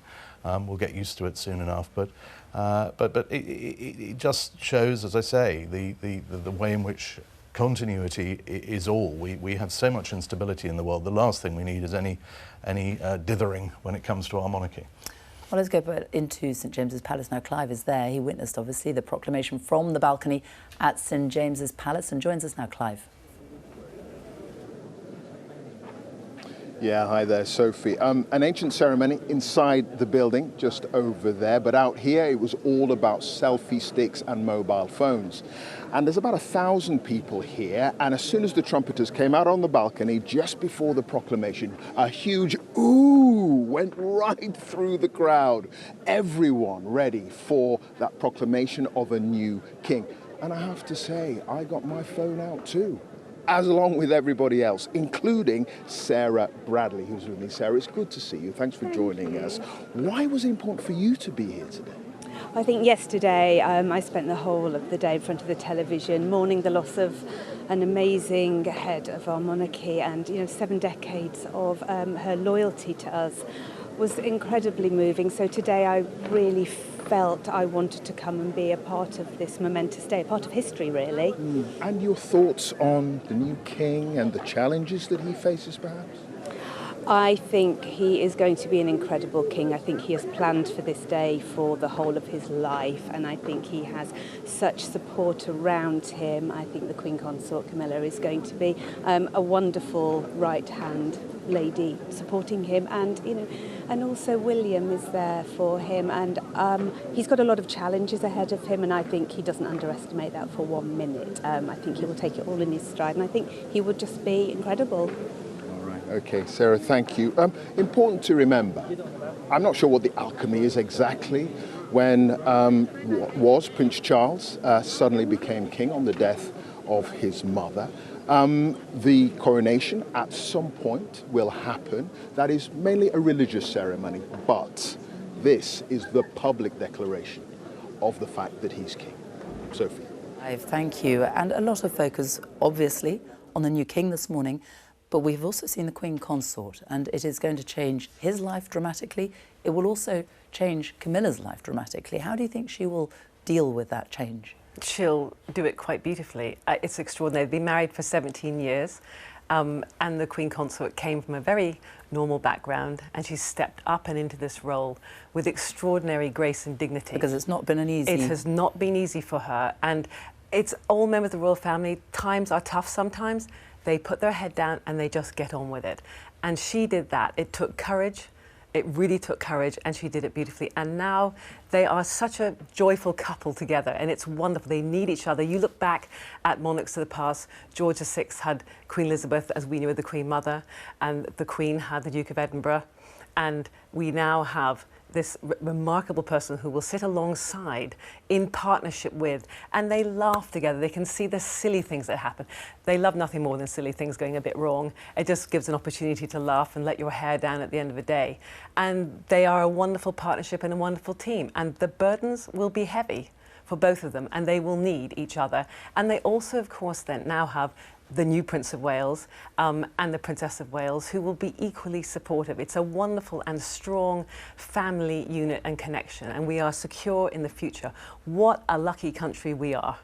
He stressed, the new king has stressed on the 2 occasions we've heard him speak, he has spoken specifically about his wife, hasn't he, and about his need for her to be there alongside him. It will be a difficult challenge for her as well, though, won't it? It certainly will. I think it was so important that on her on Accession Day this year, on the anniversary of the Queen coming to the throne, she issued that statement, that very important statement in which she said, "It's my sincere wish that Camilla should become Queen Consort." Up until that point, she was going to be called Princess Consort. And as Elizabeth said, you know, the Queen understood the importance of having someone really solid at your side in these difficult moments. She saw how important her mother was to her father. She fully understood how, and said on many occasions, how important Prince Philip was to her.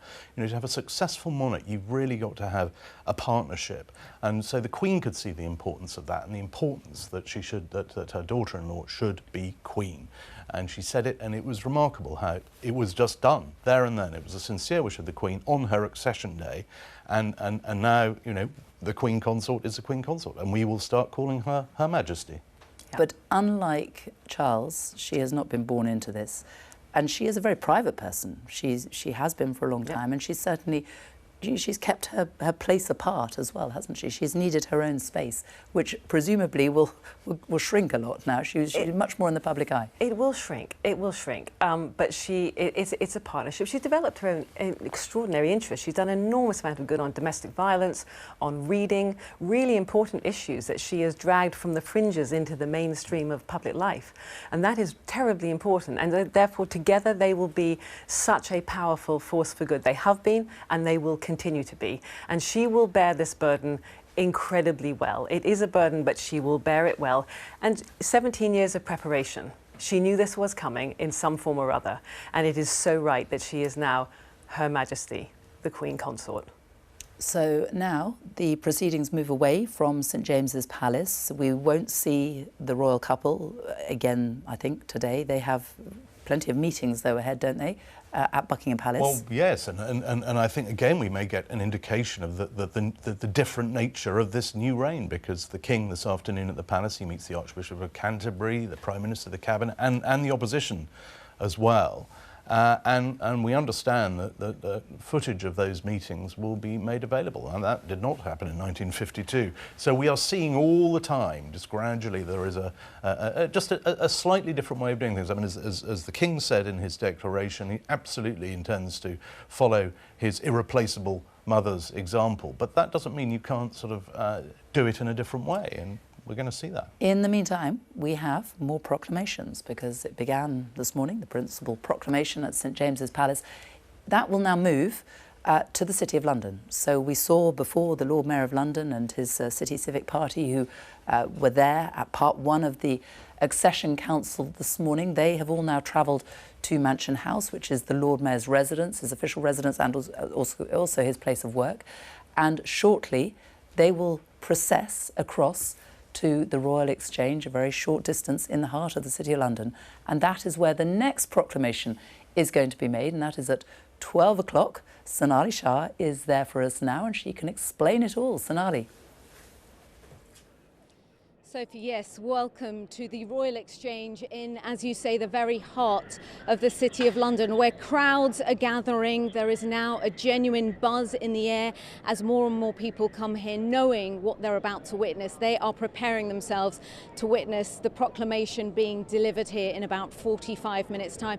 And it is significant that after that principal proclamation, one of the next locations is here in the City of London, because historically a new monarch wouldn't have been been able to rule successfully without the support of the City of London and its people. It was thought very important that people here knew what was going on, and that is why people have gathered here today. You can see some of them with their heads in their phones watching proceedings elsewhere, and then they want to witness things here. That proclamation will be delivered on the steps of the Royal Exchange behind me. Now, when people talk about the City of London, that may be the image that is conjured up, but in many aspects, some of the buildings around the Royal Exchange are the ones that are more famous. Mansion House, as you mentioned, the Home and Office of the Lord Mayor, the Bank of England just behind me. But actually, when the Royal Exchange was created in the 16th century, it was meant to be this central hub of trading. Merchants from all over the world would come here to do their business. It was once known as the Eye of London, the place to be and the place to be seen. And today, once again, the Royal Exchange takes centre stage for this historic moment. Sonali, thank you. We will be back to you shortly. Well, Robert's still with me, and David Orshoga is with me too. And these proclamations, again, this is all part of this very traditional, going back to ancient times, spreading the news that we have a new monarch right around the nation. Spreading the news across the nation, spreading it very significantly to the City of London. And I think what we're seeing today is something we sometimes forget. There are these layers of tradition. There is the city, the corporation, the livery companies, the guilds, and sometimes it's all kind of hidden behind the scenes. And this is a moment when we are reminded that there are these layers of tradition and protocol that are very often hidden beyond view, which today are out in the open. Mm-hmm. And let's talk about the Commonwealth as well, because this clearly extends to the Commonwealth. The King, his new role, what sort of role, what sort of leadership do you think he will bring? Well, I think he's been very sober about the Commonwealth. Last year in November we saw Barbados move away from having the late Queen as head of state, and King Charles, I think, has very cleverly made it clear that such moves might happen in the future, and that is the choice of those nations. I think it's true that both Jamaica and Belize are going to have referendums to see if they are going to choose King Charles as the head of state. I think it is difficult to imagine that when the reign of Charles comes to an end sometime, probably hopefully in the long future, that there will still be 14 nations who will also share the same head of state as Britain.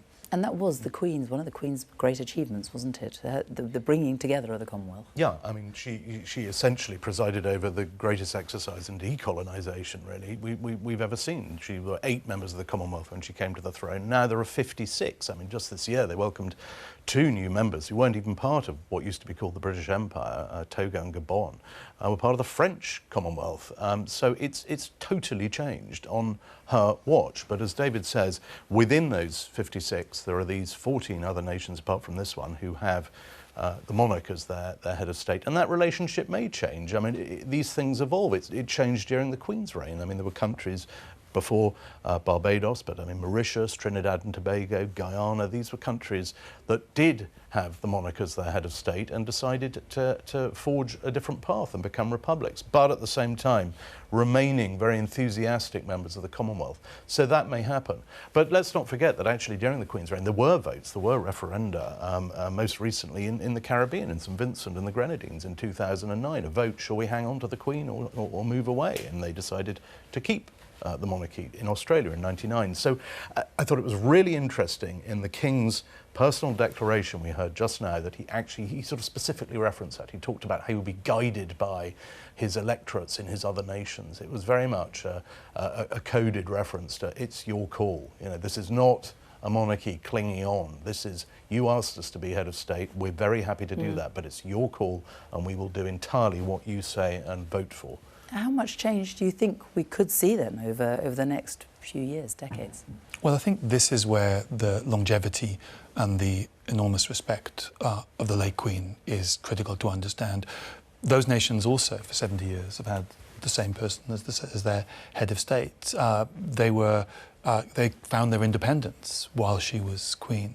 So they've only known not a range of British monarchs, but one Queen as their head of state. And I think that passing of the Queen, I think, will bring about a moment of change. I think people who would like to see elected head of state in Australia, for example, will quite soon begin conversations, begin discussions about that. And as I said, I would be very surprised if we didn't see fewer countries sharing a head of state. I think Dave's entirely right. I would be very surprised cometh the next time we undergo an Accession Council if there are 14 other realms. But what Prince Charles said in the past when he was Prince Charles, again what he underlined today as king, is this must be amicable. This must be entirely the will of the people. And he is their servant. He is our servant, and he will do as a constitutional monarch must do. And I think all he will be concerned about is that as these constitutional upheavals come about, that they're done in a spirit entirely of goodwill. And we saw that in Barbados, didn't we, last year when there was the transition there. And he went over for that. And it was done with exceptional grace on all sides. And I think he sees, the important thing is the Commonwealth. It's not whether he's King of X or King of Y, it's the fact that the Commonwealth continues and remains strong. And there is such deep affection for his late mother, isn't there? We saw an extraordinary reaction, the tributes that were paid to the Queen from right around the world, from presidents, from leaders of so many countries, speaking very heartfelt statements about what they meant to her. Yeah, President Macron of France, he made that point. She's not a queen, she's the queen, and she actually has her own entry now in the German language, the official German dictionary, as well as die Königin, which is a normal word for a queen. There's another word in there, die Queen, and it says afterwards there is no plural. Really. And President Macron spoke of the emptiness that he said that people felt now that she has gone. Let's talk briefly about what will happen next, because we have, of course, the state funeral that will take place shortly. We don't know yet when. And then the coronation of the new king. That is some time off, isn't it? Because the Queen's coronation was a full year later, more than a year later. Yeah, it was a year and a half, because at the time Britain was bomb-scarred on rations. Churchill famously said we can't have coronations with bailiffs in the house, as he saw it. I mean, Britain really just wasn't ready. Whereas now I think there will be, speed is of the essence. I think they'll want to get on with it. Rather like when his grandfather, George VI, came to the throne. They didn't, it was a matter of months. And in fact, the Privy Council we saw today, they will have to approve a coronation committee to get all this underway. I mean, there's all sorts of rubric involved, but essentially, that comes next. But no one's really thinking about that at the moment, because for the next few days, obviously, the focus is on paying tribute and honour to the Queen. That will be the focus of all the sort of the statecraft that we see for now. But I did again in his declaration. There was business there. He alluded to the fact he will maintain the tradition of surrendering the revenues of the Crown estate to the government. I mean, that's not normally what wasn't in the Queen's personal declaration in '52. But I think that was a sort of pointed way of saying that the finances continue, and the sovereign grant, I mean, which is the new way of funding the monarchy, that's only been in place for 12 years, and he made reference to that. So it's been a morning of great ritual and ceremony. But I mean, in there is a lot of contemporary business. And we are currently in the middle of these proclamations, the principal proclamation at 11 o'clock, the next proclamation, which will take place in the City of London at 12 o'clock. And just to explain to you as well, that if you are looking outside, you see public buildings where flags until today have flown at half-mast, they should be at full mast now. Because for a very short period of time, between the proclamations, the first proclamation, and tomorrow, when the proclamations continue right around the United Kingdom, the flags on public buildings will be at full mast. And after that, they are then going to be lowered to half-mast again in memory, in honour of the Queen.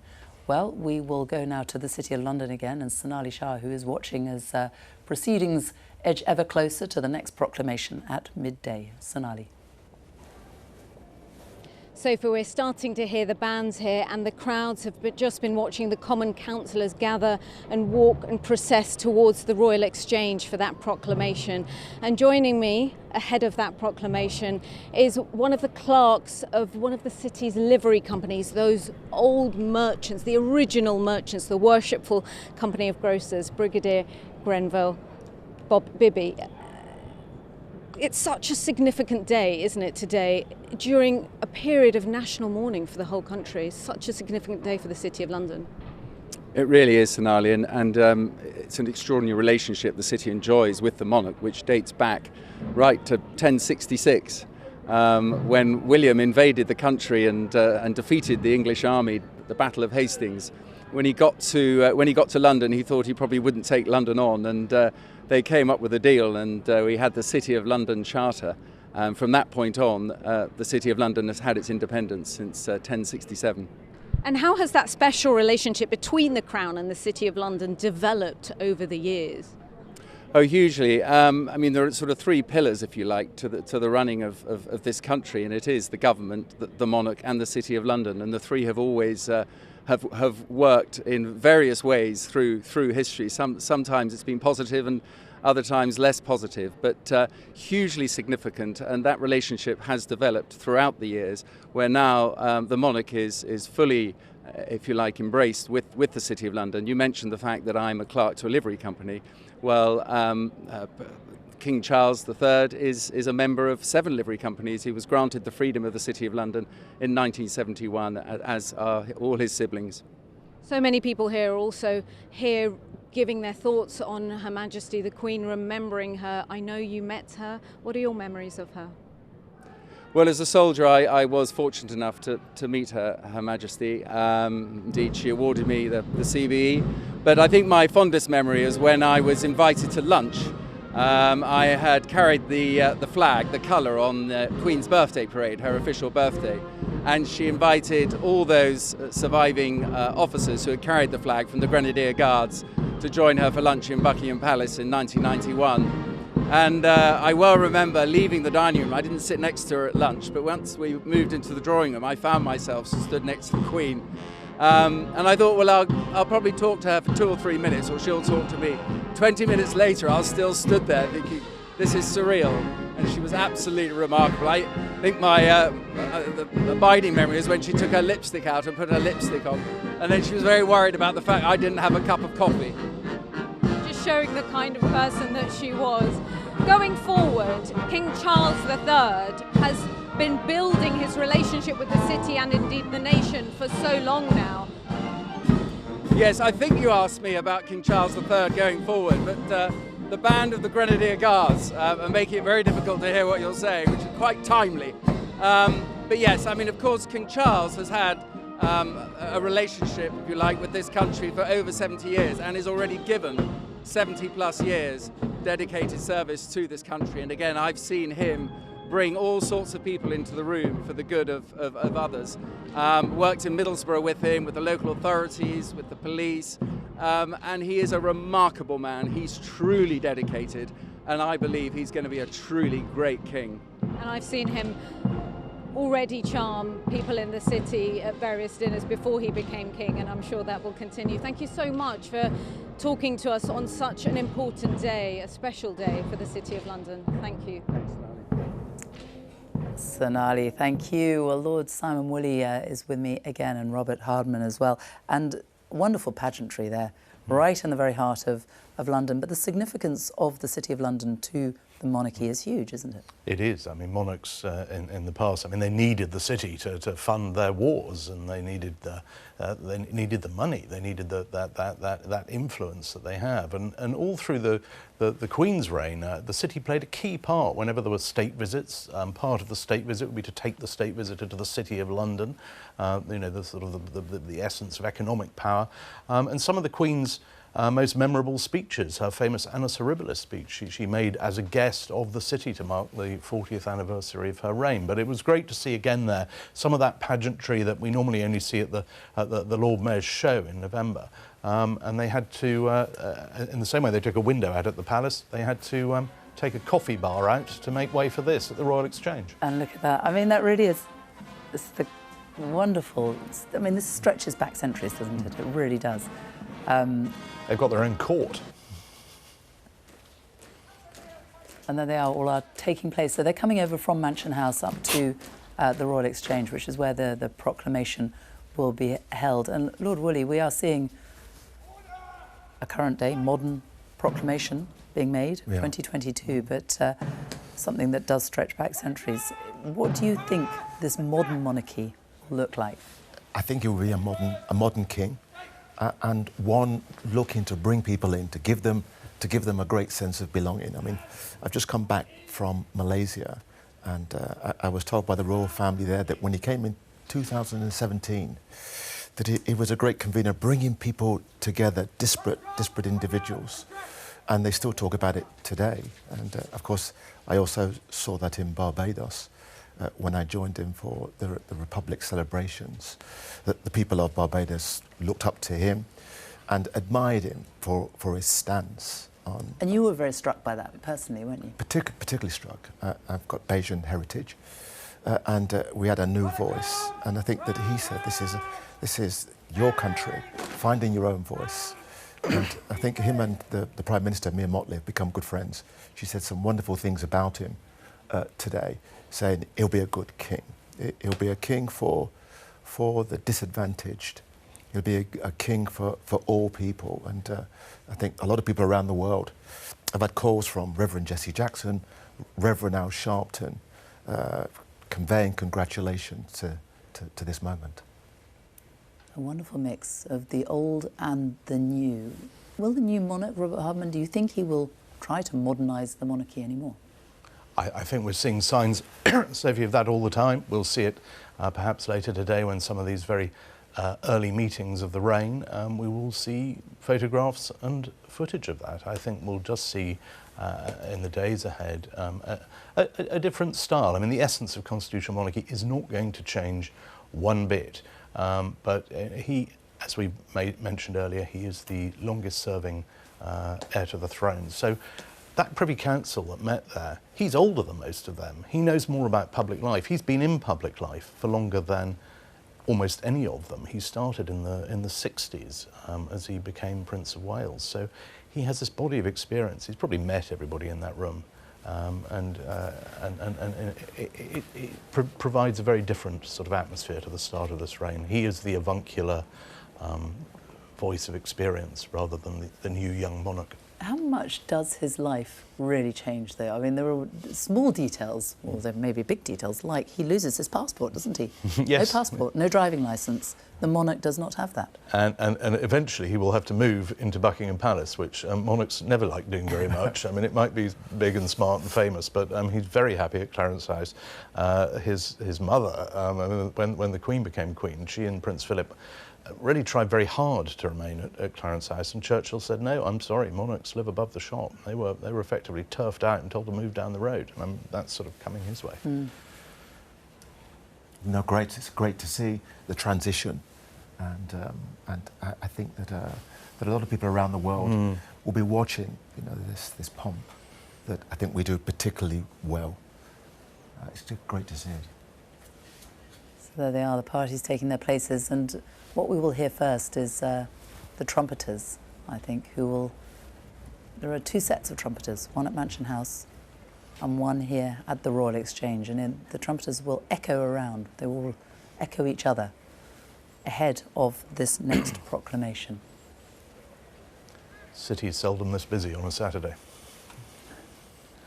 And great that so many people are able to go out and see it. I mean, there are huge crowds already. There have been a lot of people coming into central London since the death of the Queen. Thousands of people have been down at the gates of Buckingham Palace. They have. I've been down there. The numbers, I think, are starting to surprise the authorities. I think they're starting to perhaps rethink how they're going to handle the next few days, because after the deaths of Diana, Princess of Wales, after the death of the Queen Mother in 2002, there were very substantial crowds. But it was it took a while. People gradually, gathered their thoughts, and it took some days before we see the sort of numbers that we've seen right away here. But it's not really surprising. I mean, the Queen has touched the lives of everybody, and not just in this country, but around the world. I mean, what we've started to see as of yesterday, people are now starting to fly in. I mean, initially you had a big international crowd outside the palace of people who just happened to be in London. Now people are getting on planes. They want to come and pay their respects. They want to share in this moment. Yes, because she's been their queen too. Of our national pride, national stability, and I would say a global role model. This duty to public service I was watching that documentary about the Queen when she said that service is sacrifice. And, you know, I would like to think that some of our politicians today could learn a thing or two about dedicated service. But you touched on it earlier, Lord William. I thought I was fascinated by your remarks about how Prince Charles, well, he's Prince Charles now, the King, you know, asked you round for a half-hour chat, turned into a 2-hour chat. And what I've always found, interviewing people around who've met him, is there's follow-through. Right. You know, I once went to followed him around Toxteth, I remember, and there were terrible riots in Toxteth in 1981. This was more than 30 years later. And everybody there remembered him. And he was the only public figure who'd been there in 1981 who still was coming back. Everybody else had either retired or died. An extraordinary sensibility. That I'd been in my college at Homerton for 5 minutes, relatively speaking. And I got a letter from the Clarence House saying that would I like the Prince to come and visit? Let me think about this, yes. So, and he came. And we were walking around the grounds with the students. And he stopped and chatted, and his aide was saying, "Sir, we need to move on." But he just stayed. He stayed and shook hands, and he was asking the students. He said, "You've been given too many essays to write." They loved it. They loved it, and it's that little touch that you can't buy. You just have to have it. And he has it in spade loads. Well, while they are getting ready at the Royal Exchange, we're going to go straight back to St James's Palace now, because the Privy Council has been leaving the throne room where we saw them earlier. They've all been signing those documents, and Clive Murray is there now with one of them. Yeah, hi there, Sophie. The crowds have gone, the guardsmen have gone, but I'm pleased to say Baroness Scotland is with me, Secretary-General of the Commonwealth. It's good to see you. Thanks for being with us. I wonder if you could just paint a picture of what it was like in there, reaching that momentous decision. Well, I think this is an historic moment. You know, 70 years we've had the grace of having Her Majesty the Queen on the throne. So there was a feeling of sadness because she was no longer our sovereign queen, she'd gone, but also a feeling of sober anticipation that the new king was about to have the whole burden now passed on to him. And so a number of people were feeling honoured to be there. There was frisson around the room when you looked around and you saw our history laid out in that room. We had the Lord's spiritual, the Lords legal, and the Lords in terms of government, and all of the former prime ministers, and it was quite a surreal moment because in that room was captured 70 years of her reign, and every single one of us was really conscious this was a privilege. And for me, representing as I do the 56 countries of the Commonwealth, that's 2.5 billion people, 60% of whom are under the age of 30. And I can tell you, everyone wanted to be in that room. So I was very conscious that as I stood there, I was trying to represent all of those who wanted to be there but couldn't be there. So I think everyone felt privileged and sober in terms of this is an extraordinary moment, and willing for every single participant to really do their best. And they did. Everyone stepped up. And so I think it's a great honour to have been part of it. I wonder as well, given the Queen's relationship with the Commonwealth, how well she pushed it and cajoled it and kept it together. What are your thoughts now with King Charles III and his leadership of the Commonwealth? Well, I think one of the most wonderful things is, as you've said, is that Her Majesty the Queen loved the Commonwealth, and the Commonwealth loved her. This wasn't just her being Queen of the United Kingdom, they loved her as being head of the Commonwealth. And what we're really lucky about is that Prince Charles has been on that journey with his mother since the moment he came into being. I mean, he travelled with her. He's been all around our Commonwealth. And of course, on so many occasions recently, he has been the one who has carried that flag of the Commonwealth for her.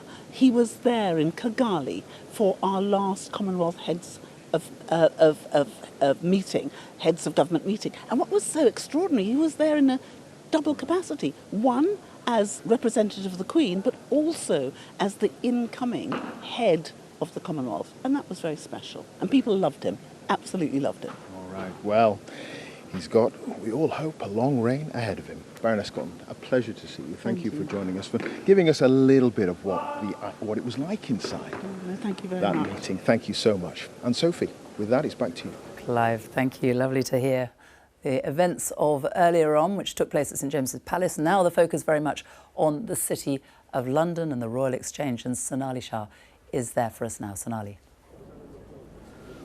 There is now a buzz in the air here, crowds here in their thousands watching parts of the procession go on to the Royal Exchange as it prepares for that procession. I've been talking to a few members of the crowd, people talking about that mix of old and new, how yes, the nation is in mourning, but they feel like they've been able to get on with their lives. They were glad that transport hadn't stopped so they could get here today. They want to be here to witness the proclamation, and then they're off to the theatre. A family from Denmark here on holiday by coincidence, saying they are absolutely never going to forget their visit to London. We've got the Newtons here from West Sussex, 3 generations of Newtons. Why was it important to you to come here? The first day off, I guess, from school and from work? Yeah, it was the first day off, and Jack really wanted to lay some flowers for the Queen, so we decided to come up today. So we've got those, and our daughter just said that the proclamation from the King was coming here today, so we thought we'd come here, and here we are. And Nan, I hear a rumour that you're just old enough to remember the coronation, the last coronation. Watching the last coronation, her coronation, on the telly with my family, granddad and grandmother and mum and dad and brothers and sisters. The Queen must have meant so much to you, and you are here for that moment in history, and it's felt like that, hasn't it, here? And I hope it's felt like that at home too. Sonali, thank you. Well, we are getting closer to that moment. We could perhaps stay on those pictures and you can see what is happening there on the steps of Mansion House. The alterations, as you were saying, Robert Hardman, that have been made today to these ancient buildings, the Royal Exchange, where the steps of where this proclamation will take place, the Royal Exchange, which was the centre of commerce, wasn't it, in the sort of 16th century? It absolutely was. It was a meeting place. It was a sort of there was a great hubbub there all the time. It was a place for gossip, and deals were struck.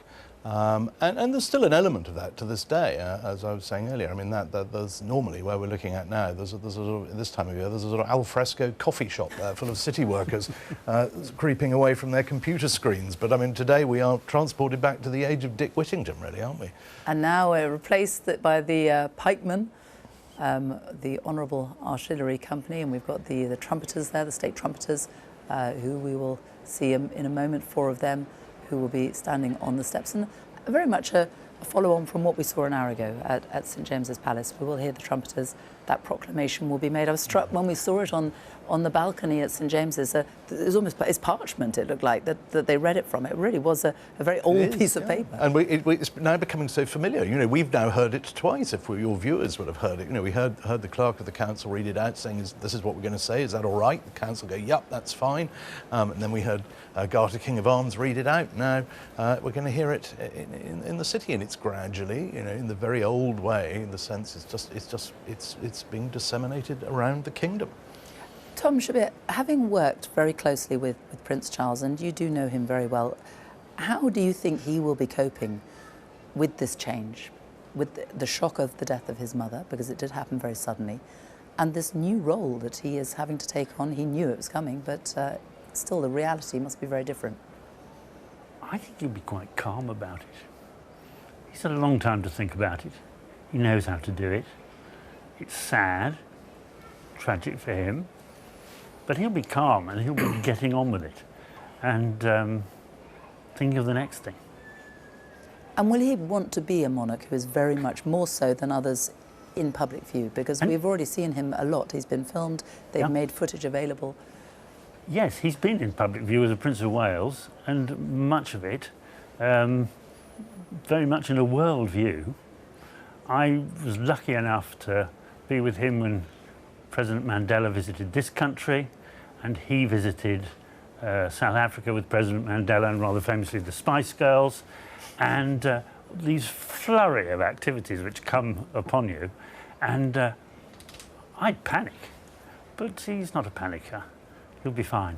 How much difference will it make to his life, his roles, his work at charity, the Prince's Trust, which is what you worked for, and he has put so much effort into. He has already said he will have to step back from a lot of that, won't he? He's already stepped back, and there's a new relationship with those charities, and that will change. I'm uncertain where William and others will fit in, but the work will go on. He just won't be the active executive chairman that he has been for the past 30 years.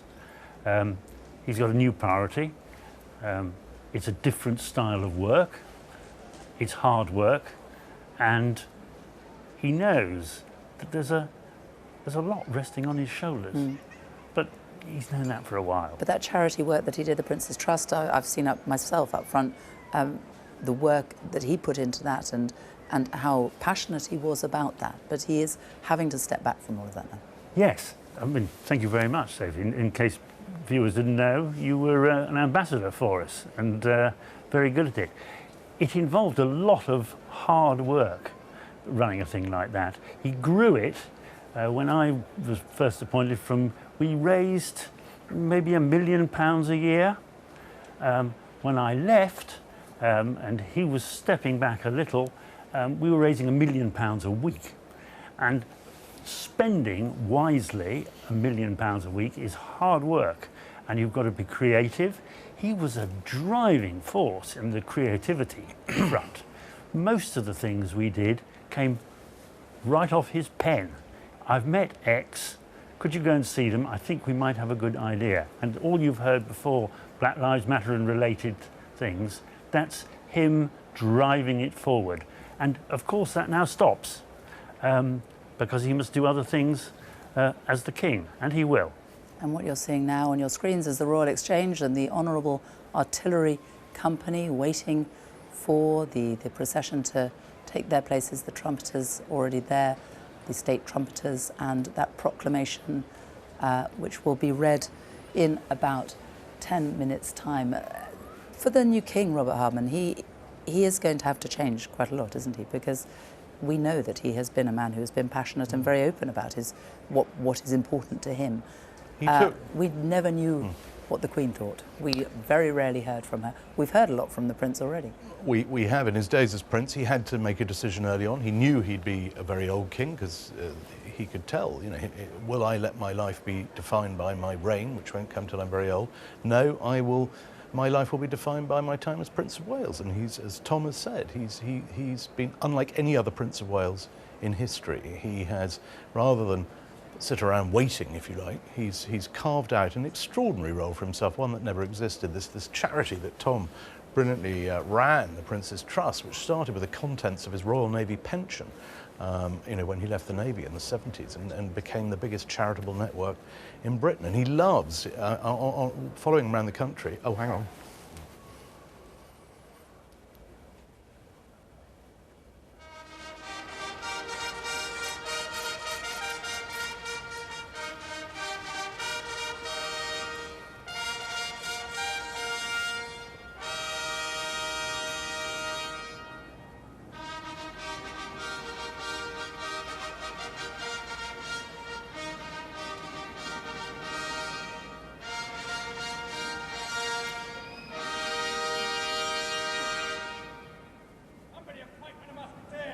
The echoing fanfare from Mansion House over to the Royal Exchange. James!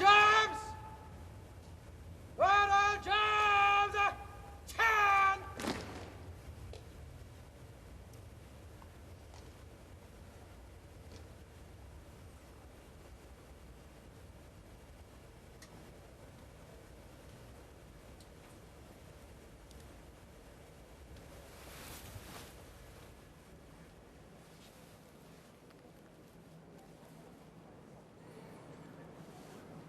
And the Clarenceau King of Arms in that procession, making its way towards the steps of the Royal Exchange.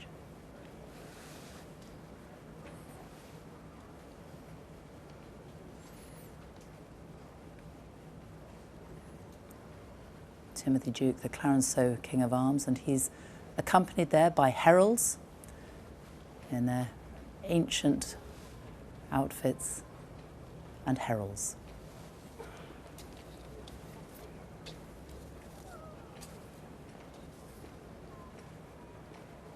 Again, Robert, such a link with the distant past. Those heralds, they were their job, messengers, weren't they? They were messengers for the monarch, sent to convey messages or make proclamations right around the kingdom. And they are based at the College of Arms, literally a short walk from where we're witnessing these scenes now. And they're still they're the sort of the custodians of heraldry, of coats of arms, of aspects of history that perhaps we don't always think about so much these days. But again, it's part of the fabric of Britain and the history that sort of anchors us. And they do appear at events like the state opening of Parliament, and we will see them several times in the days ahead, led by the Earl Marshal, the Duke of Norfolk, who is the man who will ultimately be in charge of the coronation. And we saw there as well, I'm sure we'll see again, the Lord Mayor of London, Vincent Keaveney, also central in that procession as it heads towards the steps there at the Royal Exchange.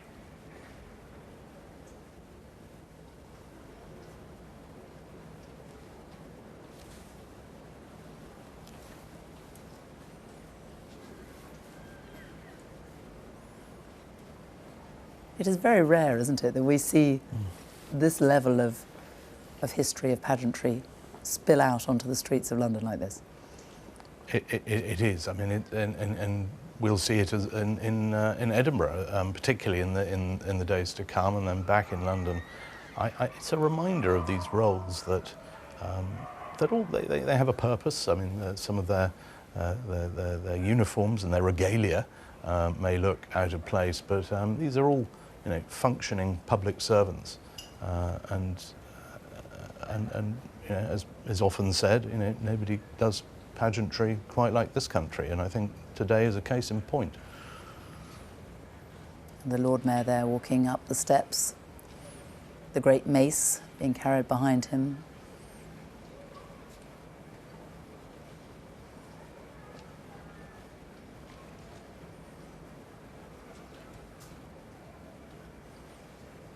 And it does very much echo back the history of the importance of the City of London and the monarchy and the role that the Lord Mayor plays, because he takes precedence over everyone else except the monarch. Yes, and the order of precedence sort of list of the most important people in the realm. Monarchs have always known that they can't do much without the help of the city, so better keep the city on side.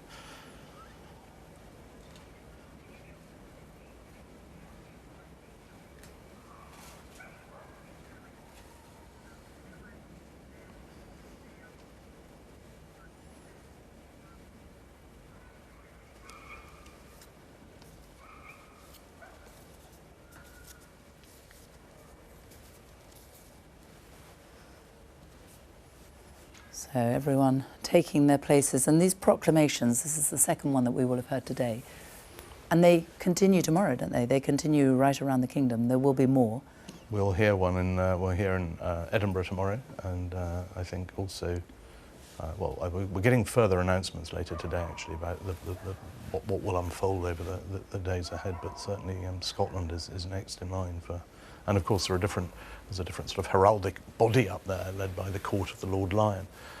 So again, we'll be discovering aspects of the sort of the machinery of the state that we don't really see very often, but which should nonetheless still play a key part in these constitutional moments. And complete silence there in the City of London is very rare. That is a very busy part of London, isn't it? Very rare to hear no noise at all. Everyone waiting for the moment when this second proclamation will be read by the Clarenceau King of Arms. That's Timothy Duke. He's one of the three heralds who are the King of Arms.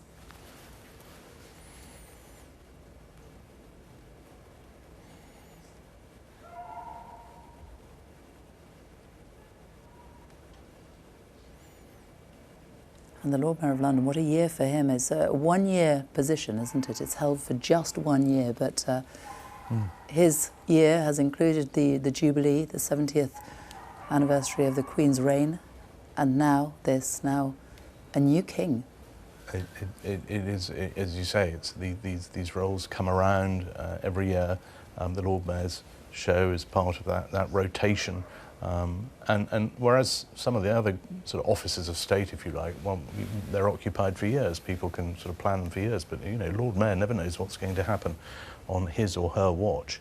And as you say, I mean, to have a Jubilee and those extraordinary scenes at St Paul's Cathedral back in June, when again the city played its key part in the Jubilee celebrations, and now, of course, a completely different atmosphere. But once again, this sort of ancient economic hub of the nation playing its key part in a very important moment.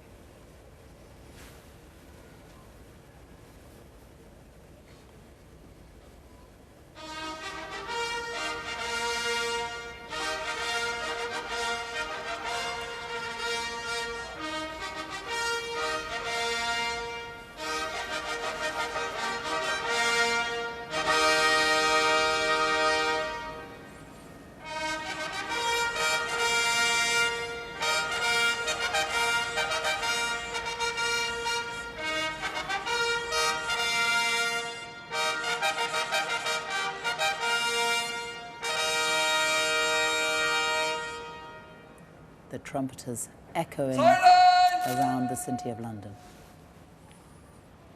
Whereas it has pleased Almighty God to call to his mercy our late Sovereign Lady, Queen Elizabeth II, of blessed and glorious memory, by whose decease the crown of the United Kingdom of Great Britain and Northern Ireland is solely and rightfully come to the Prince Charles Philip Arthur George. We therefore, the Lord Spiritual and Temple of this realm, and members of the House of Commons, together with other members of Her late Majesty's Privy Council, and representatives of the realms and territories, aldermen and citizens of London, and others, do now hereby, with one voice and consent of tongue and heart, publish and proclaim that the Prince Charles Philip Arthur George is now, by the death of our late sovereign of happy memory, become our only lawful and rightful liege lord, Charles III, by the grace of God of the United Kingdom of Great Britain and Northern Ireland, and of his other realms and territories, King, Head of the Commonwealth, Defender of the Faith, to whom we do acknowledge all faith and obedience with humble affection, beseeching God, by whom kings and queens do reign, to bless his majesty with long and happy years to reign over us. Given at St. James's Palace this 10th day of September in the year of our Lord, 2022. God save the King. God save the King.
3 cheers for His Majesty the King. Hip hip, hooray! Hip hip, hooray! Hip hip, hooray!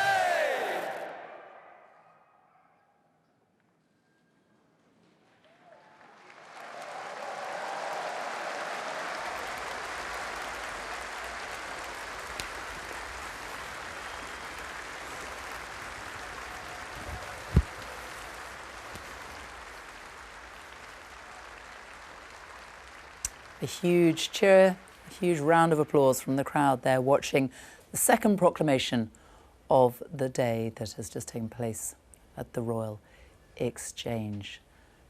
And watching all that as it was happening, and watching as the procession now departs and heads back towards Mansion House, is Sonali Shah. Let's join her now. What a moment of history here at the Royal Exchange. The silence, that's what you could really hear, the silence of thousands as they watched the proclamation. And then, as the last words were said, they were echoed by everyone around here.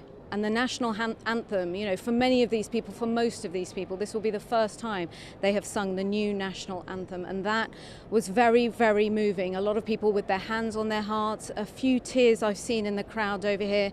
And people are here with a heavy heart. They want to remember Her Majesty the Queen. They are talking about their memories of her, but they also want to welcome the new king. And then when those cheers came, you could hear the cheers and the echo of the cheers ripple through the city of London here. It's been quite a moment for everyone. And so many people here talking about how they had to come here today to witness history in the making. Sonali, thank you. The colour, the pageantry, the history that we have just seen take place there in London today, and that will continue tomorrow, Robert Harmon, won't it, across the country? It will, in the time-honoured tradition. From here, there'll be major proclamations in the capitals of the devolved nations, in Edinburgh and Cardiff and Belfast. But then, it rather like it did in the old days, if one can say that, it will be read on cathedral steps in county towns, and then from there it will be proclamations by local authorities up and down the country. So although we're obviously seeing the City of London here, it's not just a London event by any means. You know, wherever you are around the country, perhaps tomorrow there will be that proclamation being delivered to a local community, and that's as it always has been. It is all about, David Olusoga, it's all about the continuity. Monarchy, it keeps going. We have had the death of the monarch very recently, but the passage keeps continuing, doesn't it? The crown is being handed on very quickly. It is almost hard to believe that it is 48 hours since the passing of the Queen, because things have happened so quickly. Of course, in the age of absolute monarchs, there was very dangerous reasons why you would want accession to be confirmed, to be proclaimed, and to be unquestioned. I think what we're seeing here are traditions that we forgot we had. If you lived in the first half of the 20th century, you would have seen, if I've got my maths right, 4 passings of monarchs through death and abdication. You would have witnessed this in a much more less direct way 4 times.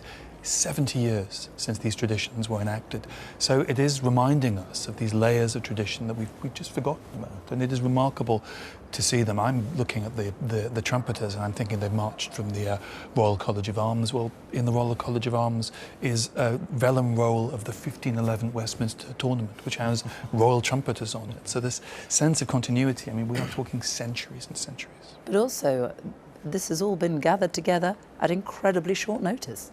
Well, I think we all heard rumours about how well planned things were, Operation London Bridge and Operation Unicorn. Well, I think we can now see the fruits of all of that detailed, careful planning. But of course, it has happened very quickly, very rapidly.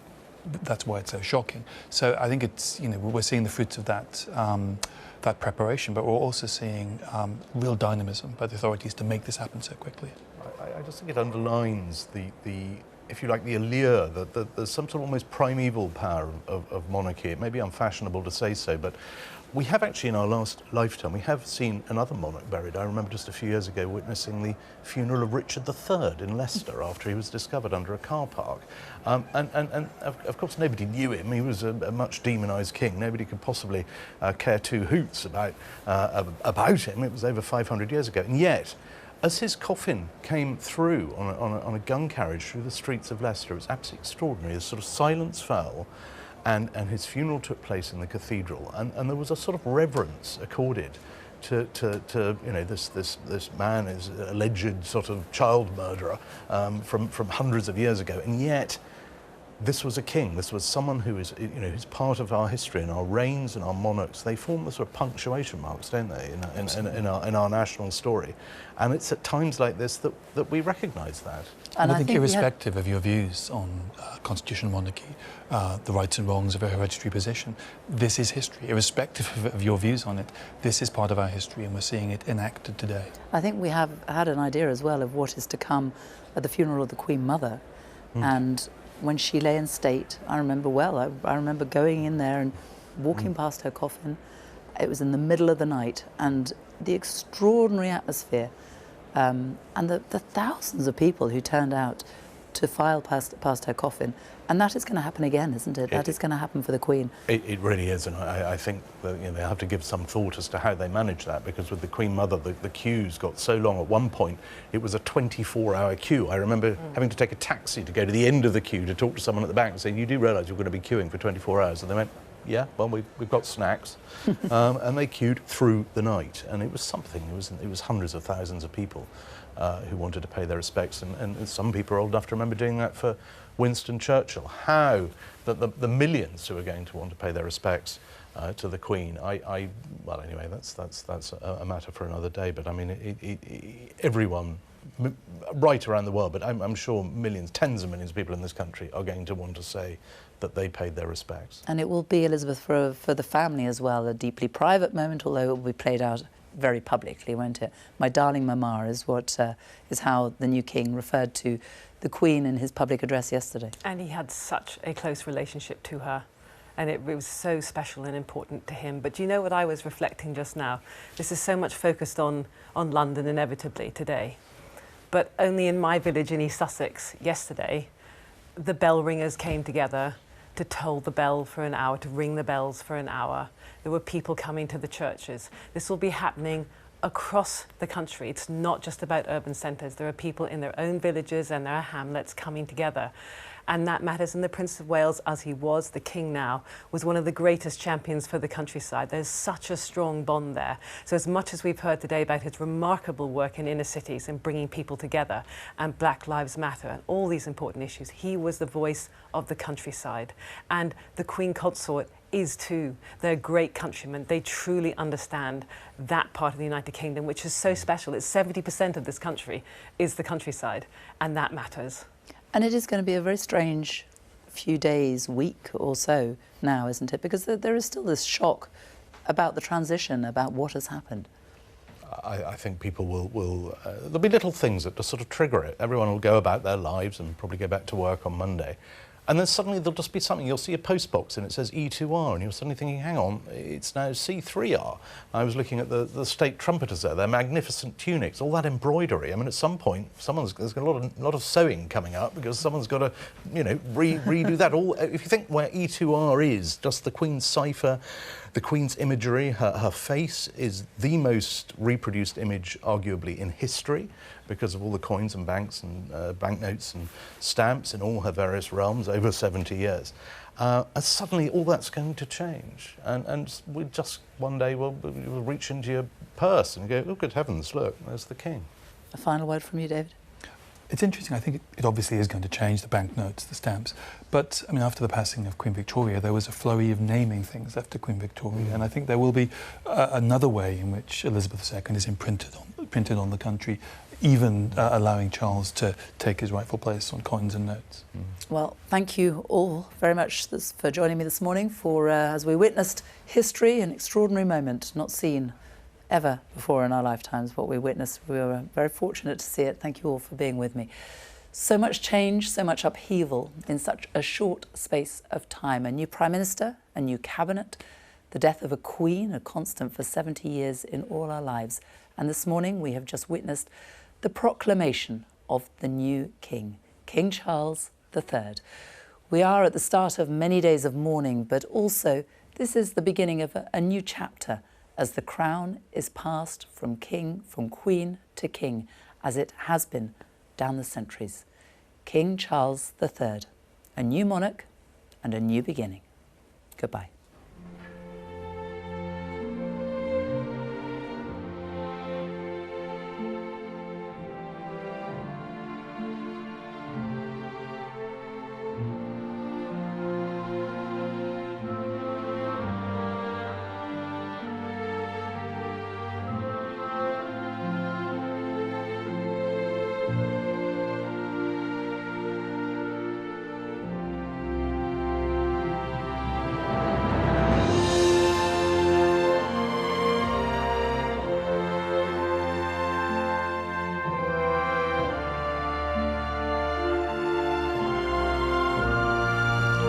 Three cheers for His Majesty the King.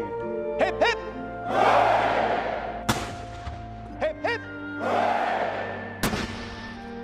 Hip hip!